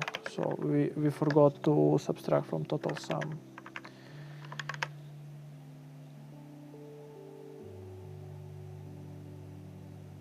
Yes. And in this case, we're just checking if total sum equals to current sum. Yeah. Yeah, thank you, Bobby. Yeah, let's go. We have 2 for loops. So complexity in this case would be 2 times n, which is O(n). And space complexity is 0 because we are using just 2 variables. Not 0, but just constant. We can say it like this. Okay, I definitely need some breaks at this point, and now we are moving to the second part of agenda. Oh, sorry, not this one. I didn't want to open it. No Sublime, no. So break 3 means. Now we solve this one. We are solving 2 extra questions that were asked last stream. Yeah, and for now I think I need some break. So see you, I think, in 3 minutes.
Okay, I think we are back.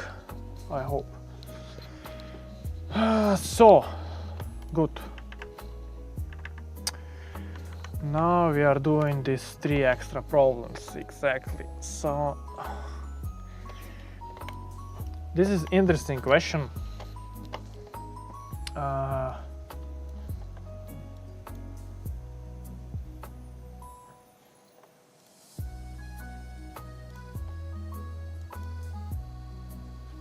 person pasted. Oh, sorry. Where am I? Yes. Okay, I'm live. Good. I thought I'm not live. So,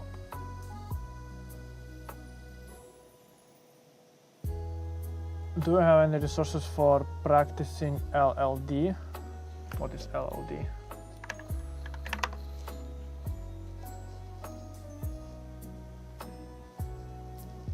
Low level design. Oh my god, this is called LLD? Okay. Low level design. So is it like classes, interfaces, and how they are connected, right? I'll design into more detailed blueprint that reads specific algorithms and instruction interfaces.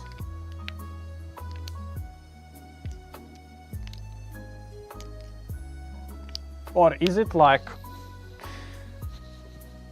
I'm actually operating a bit with different terminology. So there is system design.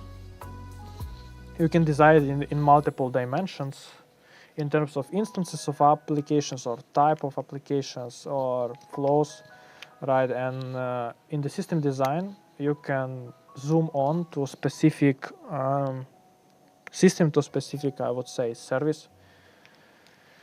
This would be up-level design. So you mostly mention what is needed for your one specific slice of services.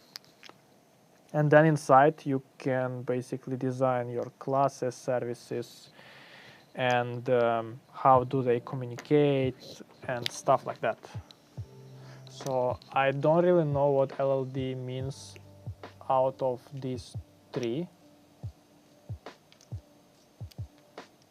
UML diagram, design pattern, solid principles. Yeah, so it seems like object-oriented, design pattern, solid principles, all of these belongs to basically code level. Good sources. Well, in this case, the good sources that I can recommend most probably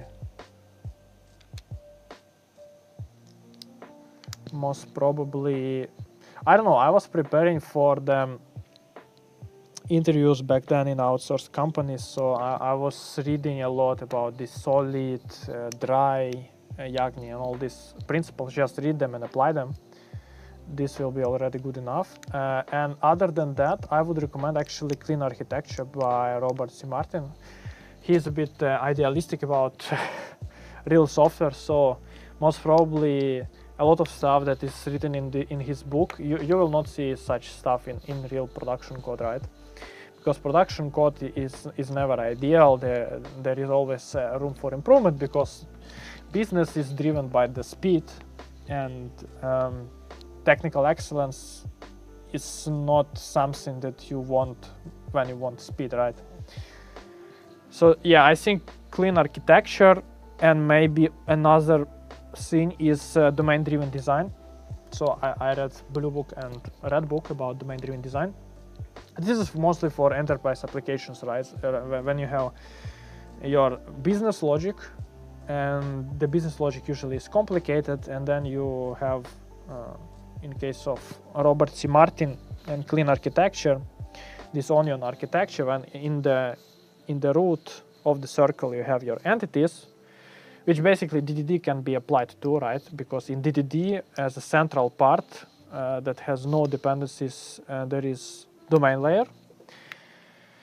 And then after that, you have this like ports and adapters or something like that, and then you have infrastructure. So usually whenever I was implementing something or like designing some application back then in outsource, if it's not legacy for sure, because most probably if it's legacy it's already done, right? You don't have, you cannot do anything. If it's legacy, you cannot just refactor everything, because most probably there is not enough tests for this refactoring, and you will spend a lot of time and no one would approve this cost. But in case it's something new, usually my main is .NET, right? So usually it's regular domain application infrastructure projects, like just 3 projects. And I think the meta now is to use library called Mediator.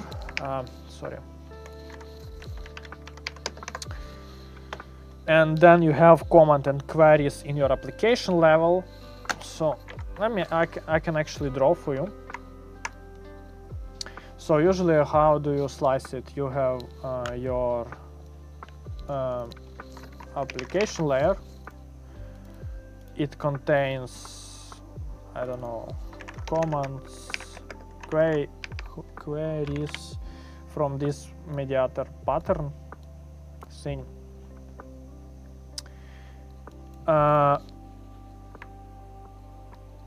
Yeah, it has a lot of benefits, because you have like one functionality or one action per commands. You have these notifications when your command or query, it can initiate some side effect action that will be handled by something else, and it can apply cross-cutting concerns to the generics, which means you can basically add telemetry to all of your commands and queries. So yeah, this is the meta right now, I think.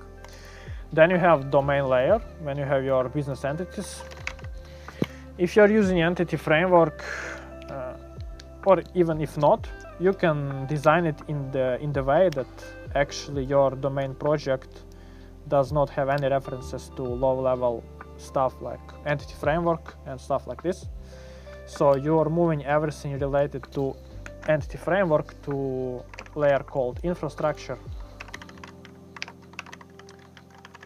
So your domain layer is just containing entities and iRepo interface. Because interface is abstraction, interface should not contain any references to real entity framework stuff.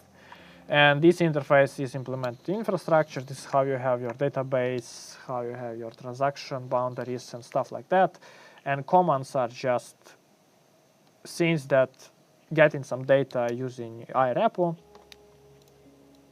This is the dependency flow.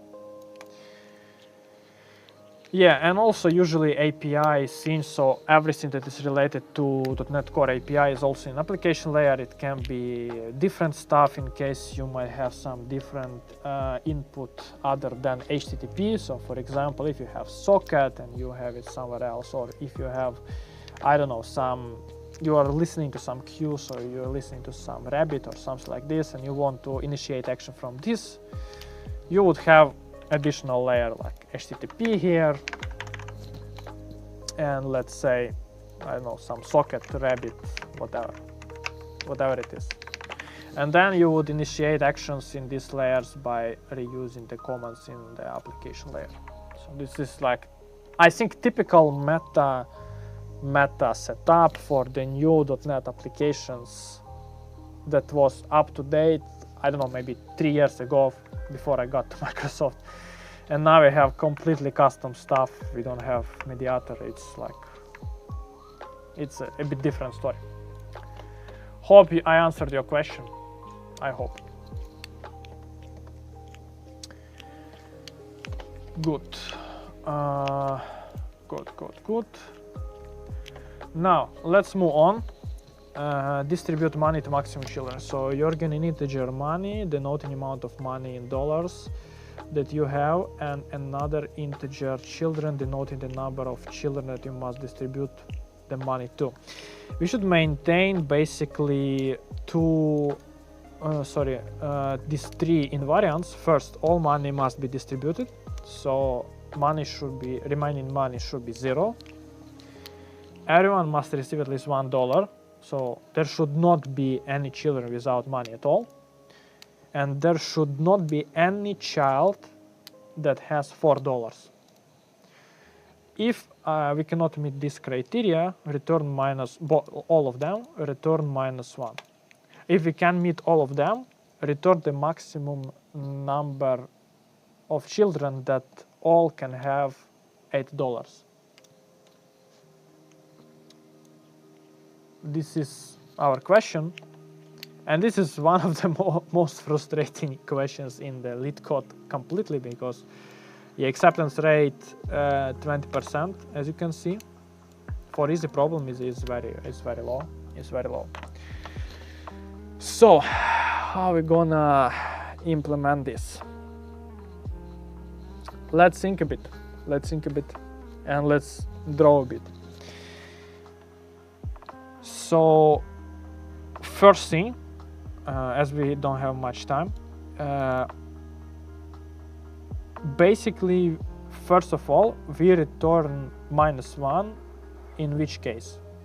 When there is not enough money for all children to have at least $1, which easily can be checked. And yeah, basically all money must be distributed. We can put whole money to someone child. So let's draw it. Let's draw it a bit. What situations we might have? So we have array of children. By default, they have 0 money, and we have some amount of money.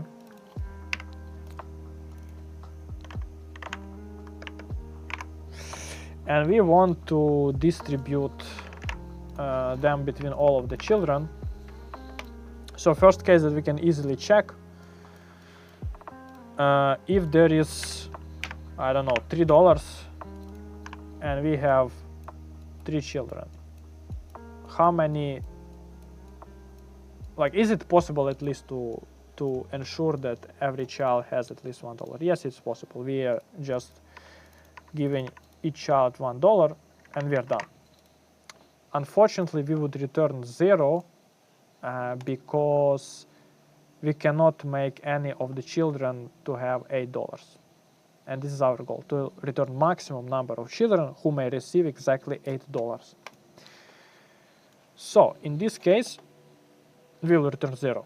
What if we have 4 children and only $3? Well, of course, we can distribute it like this and we will have 1, 0, and this way we are violating the rule that everybody must receive at least $1. So this invariant we are easily checking in the beginning and we don't care about it. Then we should care about other two. All money must be distributed. So we should exhaust the variable money up to 0 and nobody receives $4. And still we are trying to give $8 to as many children as possible, right? So yes, let's say all the time we don't have to deal with the invariant that everybody should receive at least $1. Let's say always we start our function and we give every possible child $1 and we subtract this amount of money straight away. So let's say we have two children. We had $20, now we have 18. And now what we want to do, we want to have as many children with $8. So we can give these children 1 plus 7, so 7. It will become 8.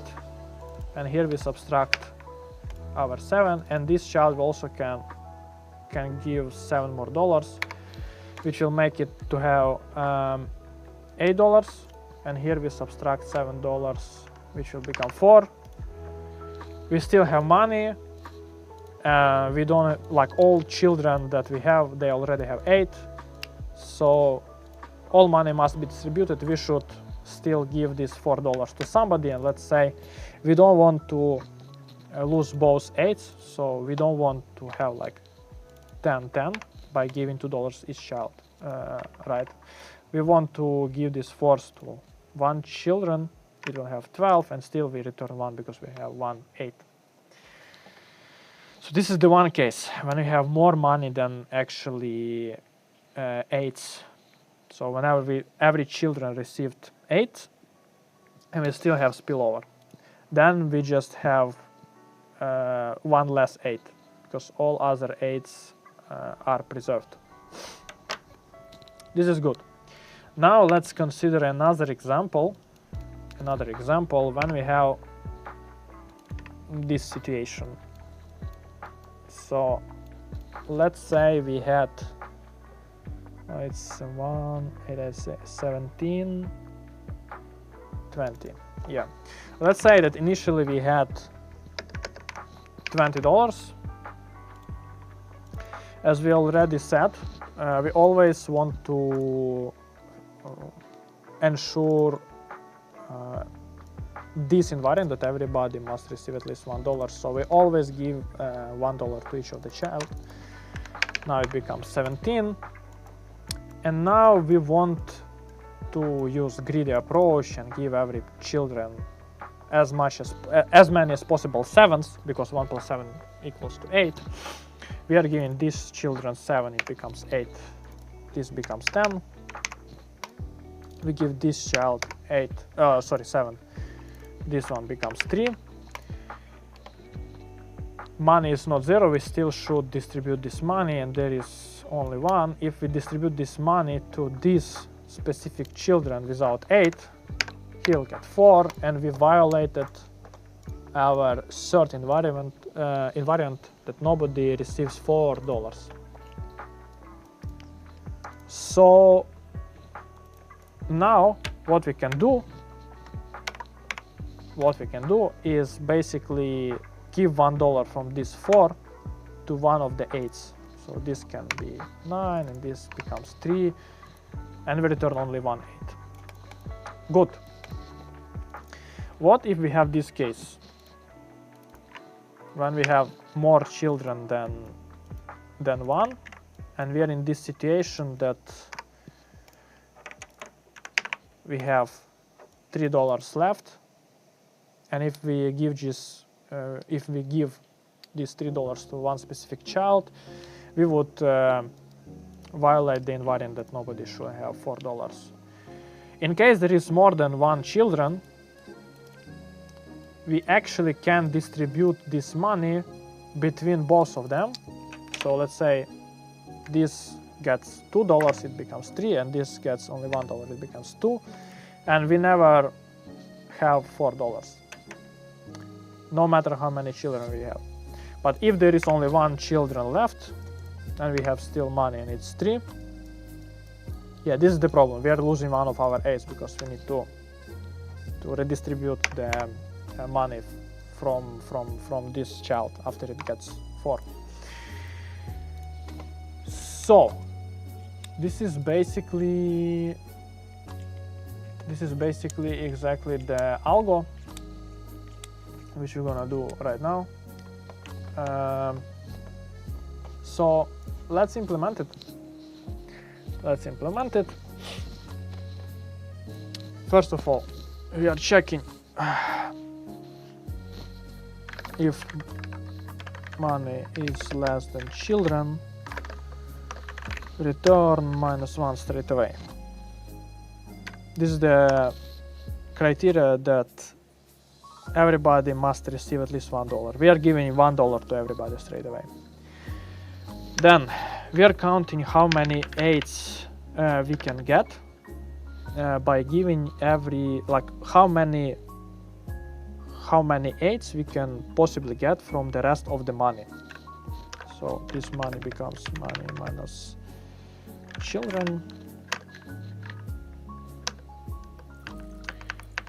and how many 8s we can get. So we should divide all the money by 7. This is 7s that we would give in each child who already has $1, resulting in $8. And we also need to calculate the remainder. This is how much money we have after we are done with this $7. So let's say we had $30. How many 7s we can get out of 30? This is mass floor. 30 divided by 7 is 4. But 30 modulo 7 equals to 2. So there are 4 7s and still $2 remaining. So this is what we want to know, because we need to catch these exact edge cases here. So first,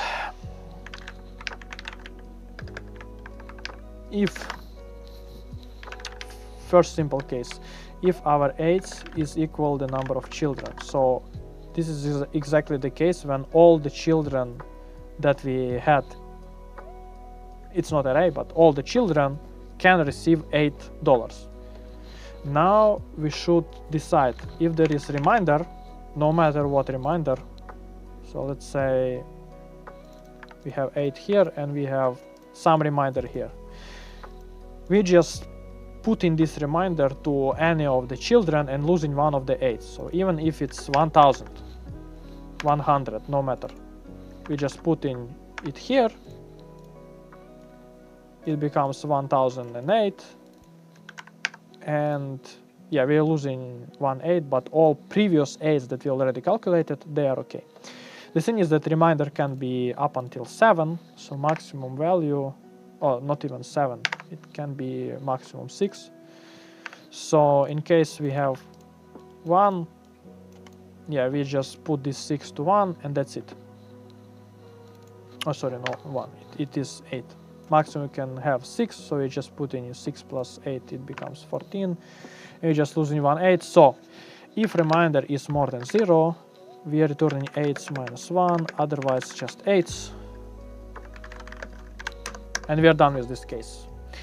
Now, two other cases, if when 8s is more than children, if 8s more than children,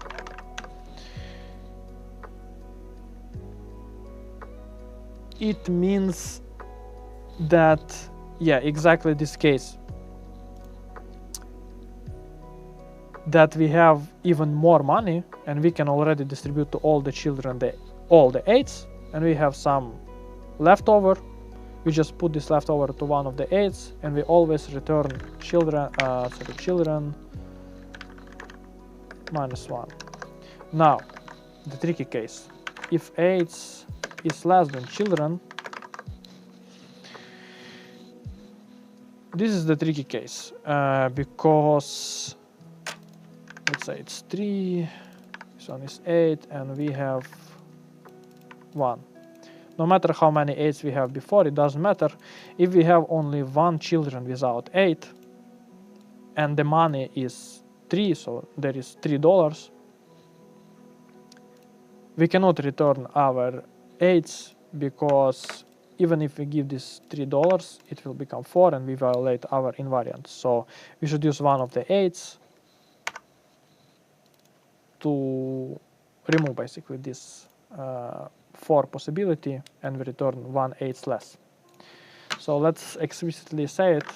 If children minus 8s equals 1, so there is only 1 remaining children without 8, and remainder equals 3, we return 8s minus 1. All other cases, if this one is 8 and this one is 1, if the money is 4, we just put in 4 to this one, it becomes 5, and we are okay. We're returning already known number of 8s. If it's less than 3, pretty much same situation. So there is no problem, we just return 8s in this case. That's it. We can even refactor this to the way we have it here. So if this one is true, 8s minus 1, otherwise 8s. This is the question that was asked on the previous stream. We're gonna solve it right now. Yeah, so test case is passed. Yeah, basically this is the question for handling all the possible edge cases. That's it. The time is constant. Like, let's assume the modulo and this mass floor.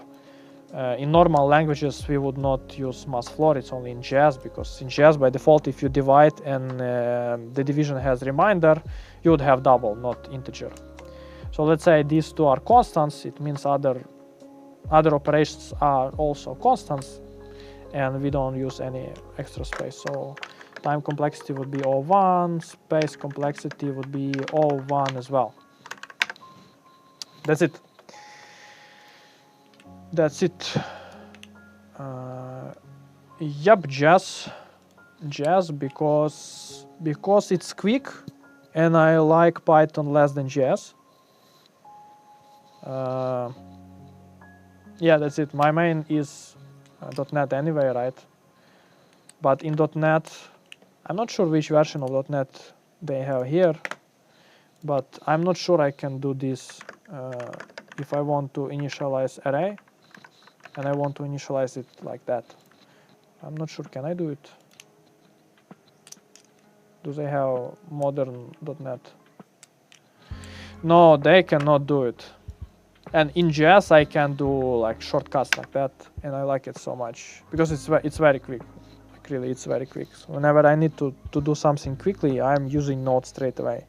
Because Python looks a bit worse for me, and I don't like the indentation things in Python, especially if you're using some nested ifs. This gets like crazy. This gets really crazy. So yeah, that's why JS. Yeah, I think we're done with this. I think we can leave this problem for the next stream. We again run out of time. Now it's the time for system design. Now it's time for system design. How many? Okay, so 3 people are watching on YouTube and 2 people watching on Twitch. Good. Not that lot of people, but yeah, system design. So this is the real question that I was asked at Amazon.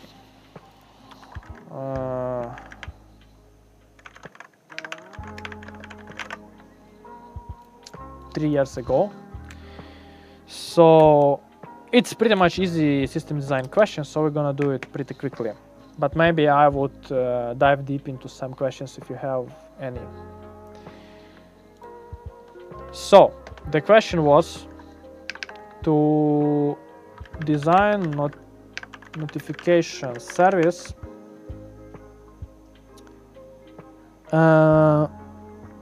with the requirements no data loss. So notification should be delivered in the end. High availability, high scalability, so 1 million plus requests per second. So you should be able to scale it as much as possible horizontally. I was asked in this interview that we actually have yeah, let me draw this a bit. So in this interview, yeah, there is some retail service or whatever it's called.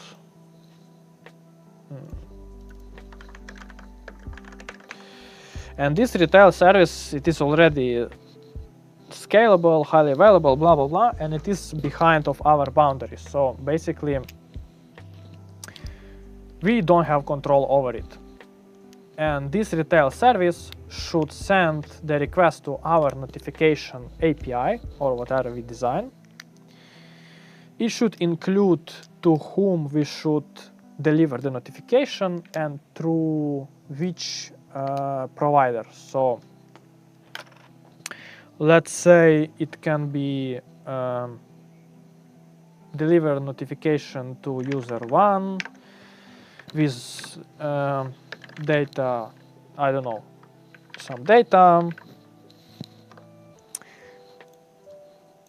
and deliver it to his mobile application, email, and something else, doesn't matter. And let's say we already have implementations of these how to say it, channels. So we have implementation of how to send it through the mobile, through the email, and these are third parties that already can receive a lot of requests straight away. So it means that there is already email service, mobile service, whatever.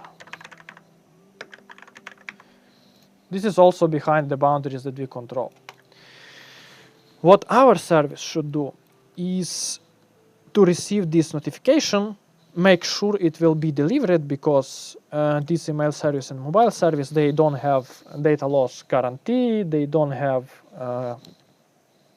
I don't know, that message will be delivered guarantee and stuff like that. So if it fails, it fails, and retail service wanted just to emit that notification should be sent, and our system will take care about how exactly it's gonna be sent and to preserve it. And it should be highly available, highly scalable, blah, blah, blah. So first, in real interview, you always want to clarify these things, like how many requests per second do we accept, what non-functional requirements we want to have. So about consistency, data loss, reliability, and stuff like that. So let's start the design. I would choose actually the API. So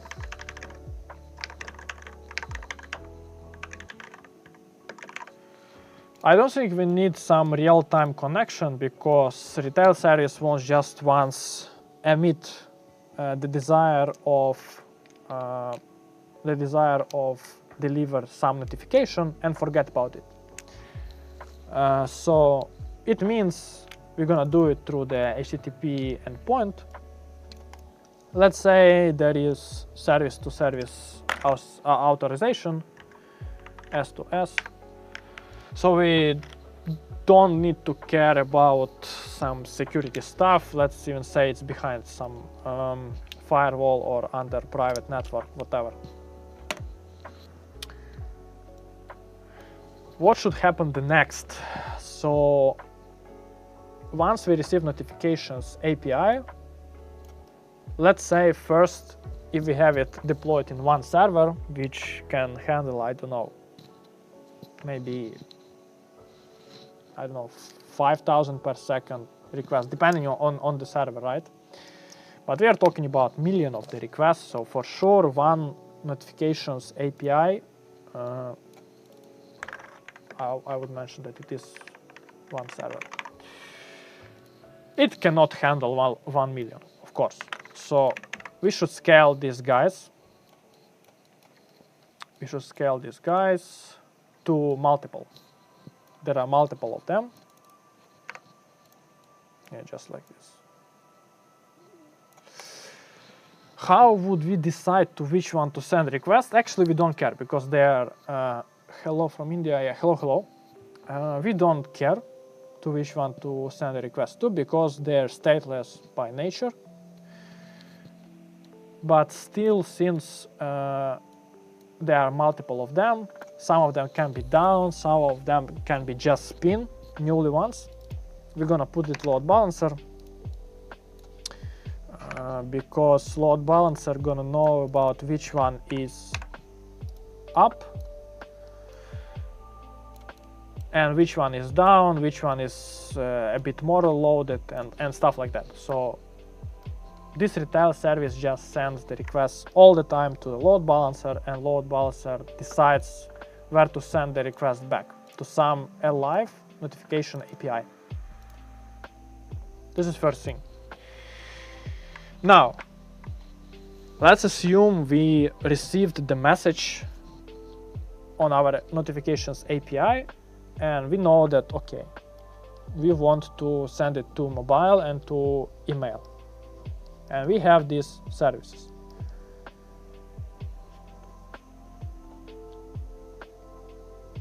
Hi, sorry, just joined. Have you talked about technologies in Microsoft?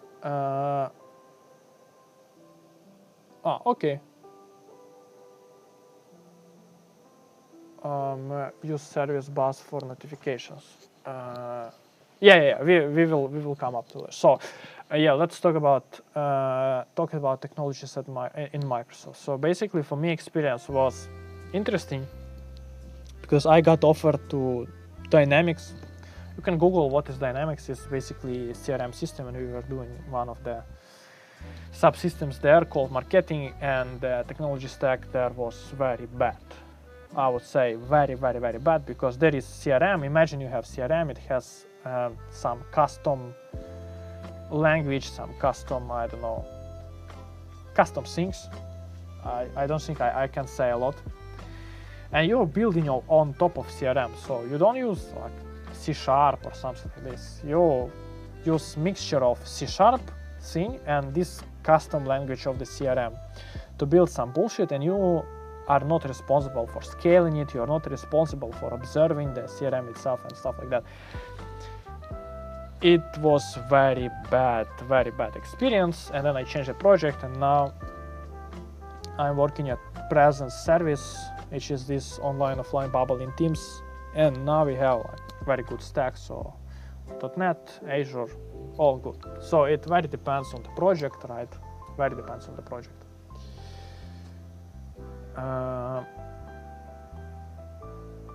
So yeah, this is about technologies in Microsoft. It very depends on the project. I have guys, my friends here, that have very old legacy shit. I have guys that are following the newest .NET and newest C#, so they always updating to the newest thing, and this is very good. So it very depends. That's pretty much in all the companies, right? Sorry, was some question. What did you do to keep track of your previously solved Leetcode problems, etc.? Unfortunately, Leetcode did very bad thing. So I remember 1 year ago there was this concept of sessions. So you can create a session, and this session has 0 solved problems. You can solve problem like up until you're done with this session, and you have the number of solved questions per session, and this way you can keep track how many Leetcode problems you solved in some session, not overall. Now it seems like this functionality is removed completely, and now I can keep track only of the problems that I have already solved, which is 210 problems. But I keep track of the solved problems through the list, so I just chose this Leetcode 75 and I'm solving 2 questions per day. So this is how I keep track. I got summer internship at Amazon as AWS solution architect intern. Oh my god, solution architect intern. This is very interesting. Ultimately, I want to be a software engineer after my CS studies, but I still think I'll take this internship to learn about architecture, cloud, get Amazon connections, blah blah. I'm not sure. So first time I hear actually AWS solution architect intern. Like I'm gonna architecting, not writing code. This is very interesting, but if that's true, for sure go for it. You can work with their architects and learn a lot of stuff. It depends also whether you have some experience or not. It depends, but it depends. But internship is definitely one of the best ways how to get offer. Other than that, you can just prepare, have some experience, prepare to Leetcode, system design, and just knock to recruiters and try to get to the interview. Other than that, there is no. For example, in our team, we have one intern that passed internship once, and half year later, or 1 year later, he joined as a part-time since he is still in uni. So that's it. Yeah, so I think I would accept it most probably if you don't care about money, because I'm not sure whether interns are paid at all. maybe they are not paid even. I'm not sure. If you like have family to provide, or you need money, and you're not getting paid, then yeah, I wouldn't go there because I need money. I'm sorry. Yeah, if you're getting paid, for sure it's very good opportunity. Come on. Yeah, it's very good opportunity because anyway, if you even pass the real interview and you're getting real salary, stocks, blah blah blah, you're still kind of intern at first stage, right? Because if the project is big, your onboarding will take you months to get onboarded and start really doing shit. And if it's a solution architect position, for sure go for it.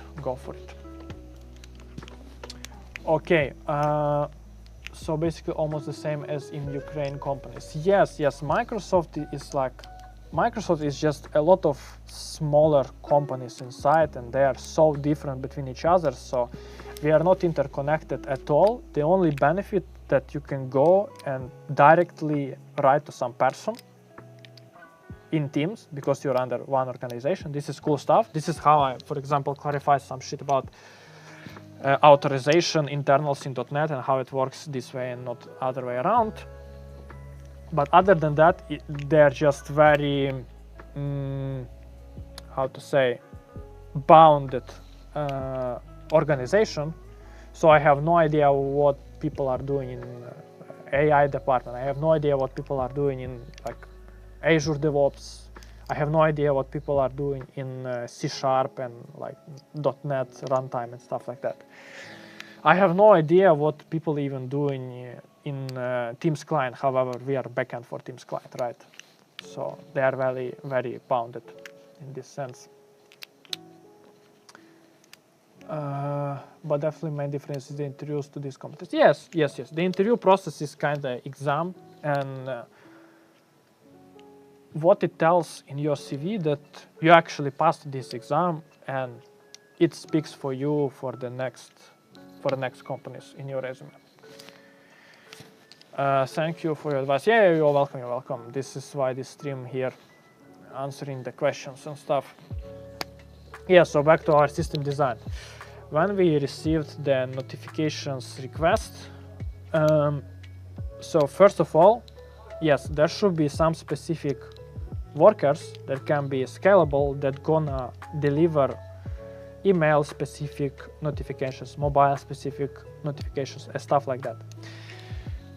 They should be stateless as well in a way, because if you have stateless application and stateless server, you're free with the scaling. You can scale it as much as possible without any problem. So let's say we have some server or worker or just process, doesn't matter much how you call it, email worker, and we have the same for mobile worker. These two guys, they're just processes that know how to send a notification through the email, through some notification service, through the SMS, mobile, doesn't matter. So these are channel-specific implementations, and we can scale them as much as possible. So let's also express this in this way, that they are very highly scalable, and since they are scalable, we can spin as many of them as possible. We also can shoot down as many of them as possible, which means like we are reliable, because once one of the worker is down, we spin two more and we're okay, right? So these guys just know how to serve specific requests of the notifications. So in this case, the data query, let's finish it, query should be delivered through the mobile and through the email. And let's say for this specific request, we're gonna trigger one email worker and one mobile worker to deliver this notification. Now, we can do it actually straight away from notifications API, but there is one problem with this. since our notifications API is stateless, once the request is done, there is no other way to retry it later. So if for some reason we don't have any email workers, any mobile workers, and we cannot call them somehow, then yeah, request will be failed, and we will return just 500 to the retail service, and our service will be done, which is not good because we should have high availability. What we should do in this case? We are introducing the queue. I'm not sure, is it? Yeah, let's say this is our queue. We are technology agnostic at the moment. It can be maybe Rabbit, but let's say queue also can be down, right? Our Rabbit instance can be down. So we want to have kind of replication for it as well. And this replication and redundancy, it is already provided by the specific technology like Kafka. So let's assume queue itself is reliable. It means once we receive the notification request, we are putting two work items in the queue. So one is QWERTY, maybe we can just put it here. So what this item would contain, this item would contain this data. So for user one, sent through the email, this is one package of what we're gonna send to the queue, and another one is the same one but for mobile, because we want these workers to operate in the panel. If the mobile worker is down, it does not forbid us to process and to send notification through the email, for example. So these two items go to the queue. And now we have our subscribers in the queue. And these subscribers are specifically this worker and email worker. And they are subscribed in the way that,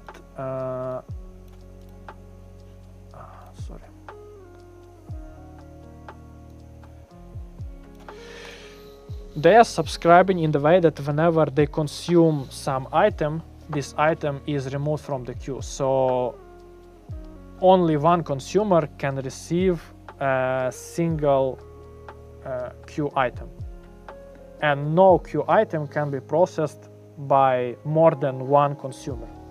So it means if there is some package data 1, once this data gets consumed by email worker, it's not available for any other workers and any other email worker as well, because there are multiple of them, right? And we scale them depending on the load.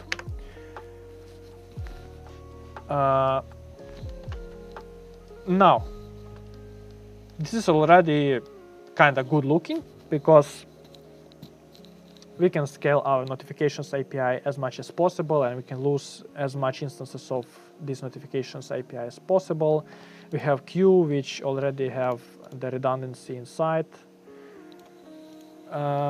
We have workers that can be also shut down and spinned again as much as possible. Oh, Katerina, thank you for the feedback. So it means for now these things are scalable and they're highly available. This is good. Now, how should we prevent the data loss? Because basically there can be a scene that we initiated this data through the load balancer, and notifications API just received this data and returned OK, acknowledged. But then it didn't put the request to the queue. Or we can make it in the way that actually, yes, we are returning OK to the retail service only in case we put it to the queue. This is all right, but still queue does not have that long durability, right? And we basically in the end can look. I actually don't know what is the Kafka durability guarantees and for how long the message can be stored, but you for sure don't want to overload your queue with the items that are not processed somehow. All right.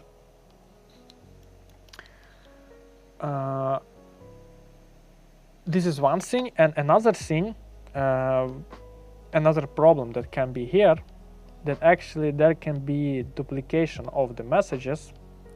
In which way?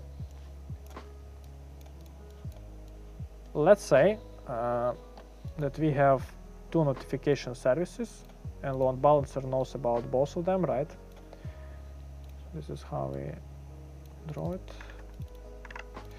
And let's say our request went to the load balancer, it delivered it to this notifications API, and it put the item into the queue, but somehow there was network interruption and we didn't return a response back.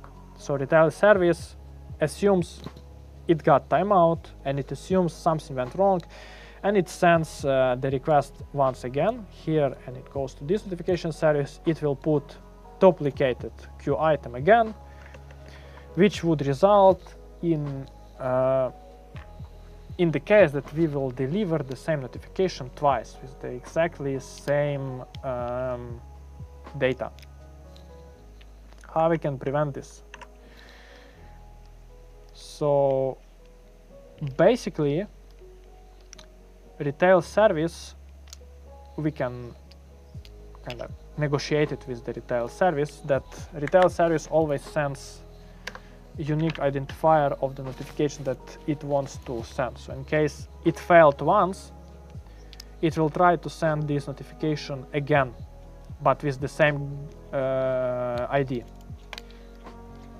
Then we will have still the same situation, that the queue here is actually having two duplicated items with GUID1 and GUID1. Let's say it's only notification to mobile, and mobile worker will deliver these two. And it will result in a duplicated notifications, right? How we can prevent this? So whenever we receive notification request on the notification API, let's say we put some kind of storage. We are not talking about what storage now. Let's say it's cache with some kind of durability, some Redis, I don't know, something. And yeah, it's kind of storage. And then before putting it to the queue, we also put the item to this storage. Now, even if the queue is down and we still put it to the storage, it's okay, because we can get this item from the storage and push it back through the queue via some background process, whatever. But now, what is happening here is, let's say the ID, our ID is data1, and we are setting data1, item data1 as unprocessed. And let's say there was a duplicate and we got one more, data1 unprocessed. First of all, we can ensure it on the data storage level. If there is already ID with data1, we just don't push it.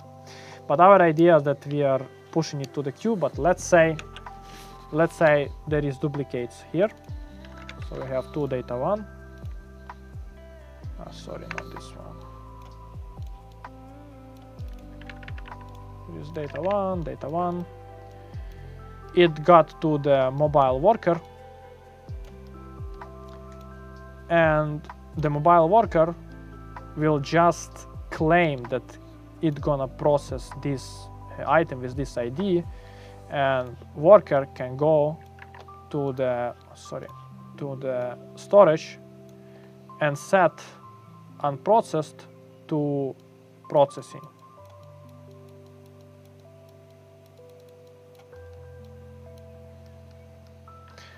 Now, even if in the case mobile worker will receive another item with the same ID, it will go to the storage and see that it is already with the status processing, so it will skip it. And then after this data is delivered to the mobile service and we acknowledged it, the worker itself updates the storage and putting from status from processing to processed. This is the time when we can say that we can set expiration for this item for 1 day, because we don't believe, right, that retail service would retry the same notification with the same ID for 1 day. So yeah, that's basically it. This is kind of way of our deduplication. It still has some edge cases, but we want no data loss, so we want to receive something and just to have it durably stored. And after that, we can kind of track it and retry. At any point here, we can set up some exponential retry, like 3-4 times. If it doesn't work, there should be another service called scheduler. I don't know, let's put it somewhere here, where we can, by the way, implementation and designing the scheduler is just a separate system design session, by the way, but let's assume it's also already ready-made for us. So now we inserted some item to storage and to the queue. We also setting some job that would check what is going on with this item, like after, I don't know, 2-3 minutes. If it's still in the unprocessed status, it means there is no worker, and maybe we should retrigger it. So maybe we should put again here, maybe it was lost on queue and stuff like that. For sure, we should have observability, and the system most probably cannot work on its own, as usually. So you would end up having some on-call engineer and stuff like that, who, in case there is something wrong and something needs to be scaled, it will go and scale it, or fix some bug or whatever. But overall, this should be the high-level design that should kind of implement and guarantee the non-functional requirements that we have. Yeah, so basically that's it. I think we already have like 3 hours of the streaming, so I think this should be the end for now. Yeah, it was a big fuck up on the beginning with this initialization of the set. I hope you would forgive me. For now, that's it. Please share the feedback. I would appreciate any feedback. Please leave the comment below. Likes, dislikes, whatever you like. And also, please don't forget to subscribe to my social media, because here I'm creating the polls. We are voting for the next content, what is better to be done, and what people would like to see more. So yeah, it can be great to be up to date with this one, and so that I actually consider it your vote, right? Because if you don't vote, you cannot actually affect this. So yeah, for now that's it. Thank you everyone. Yeah, and see you. Bye bye.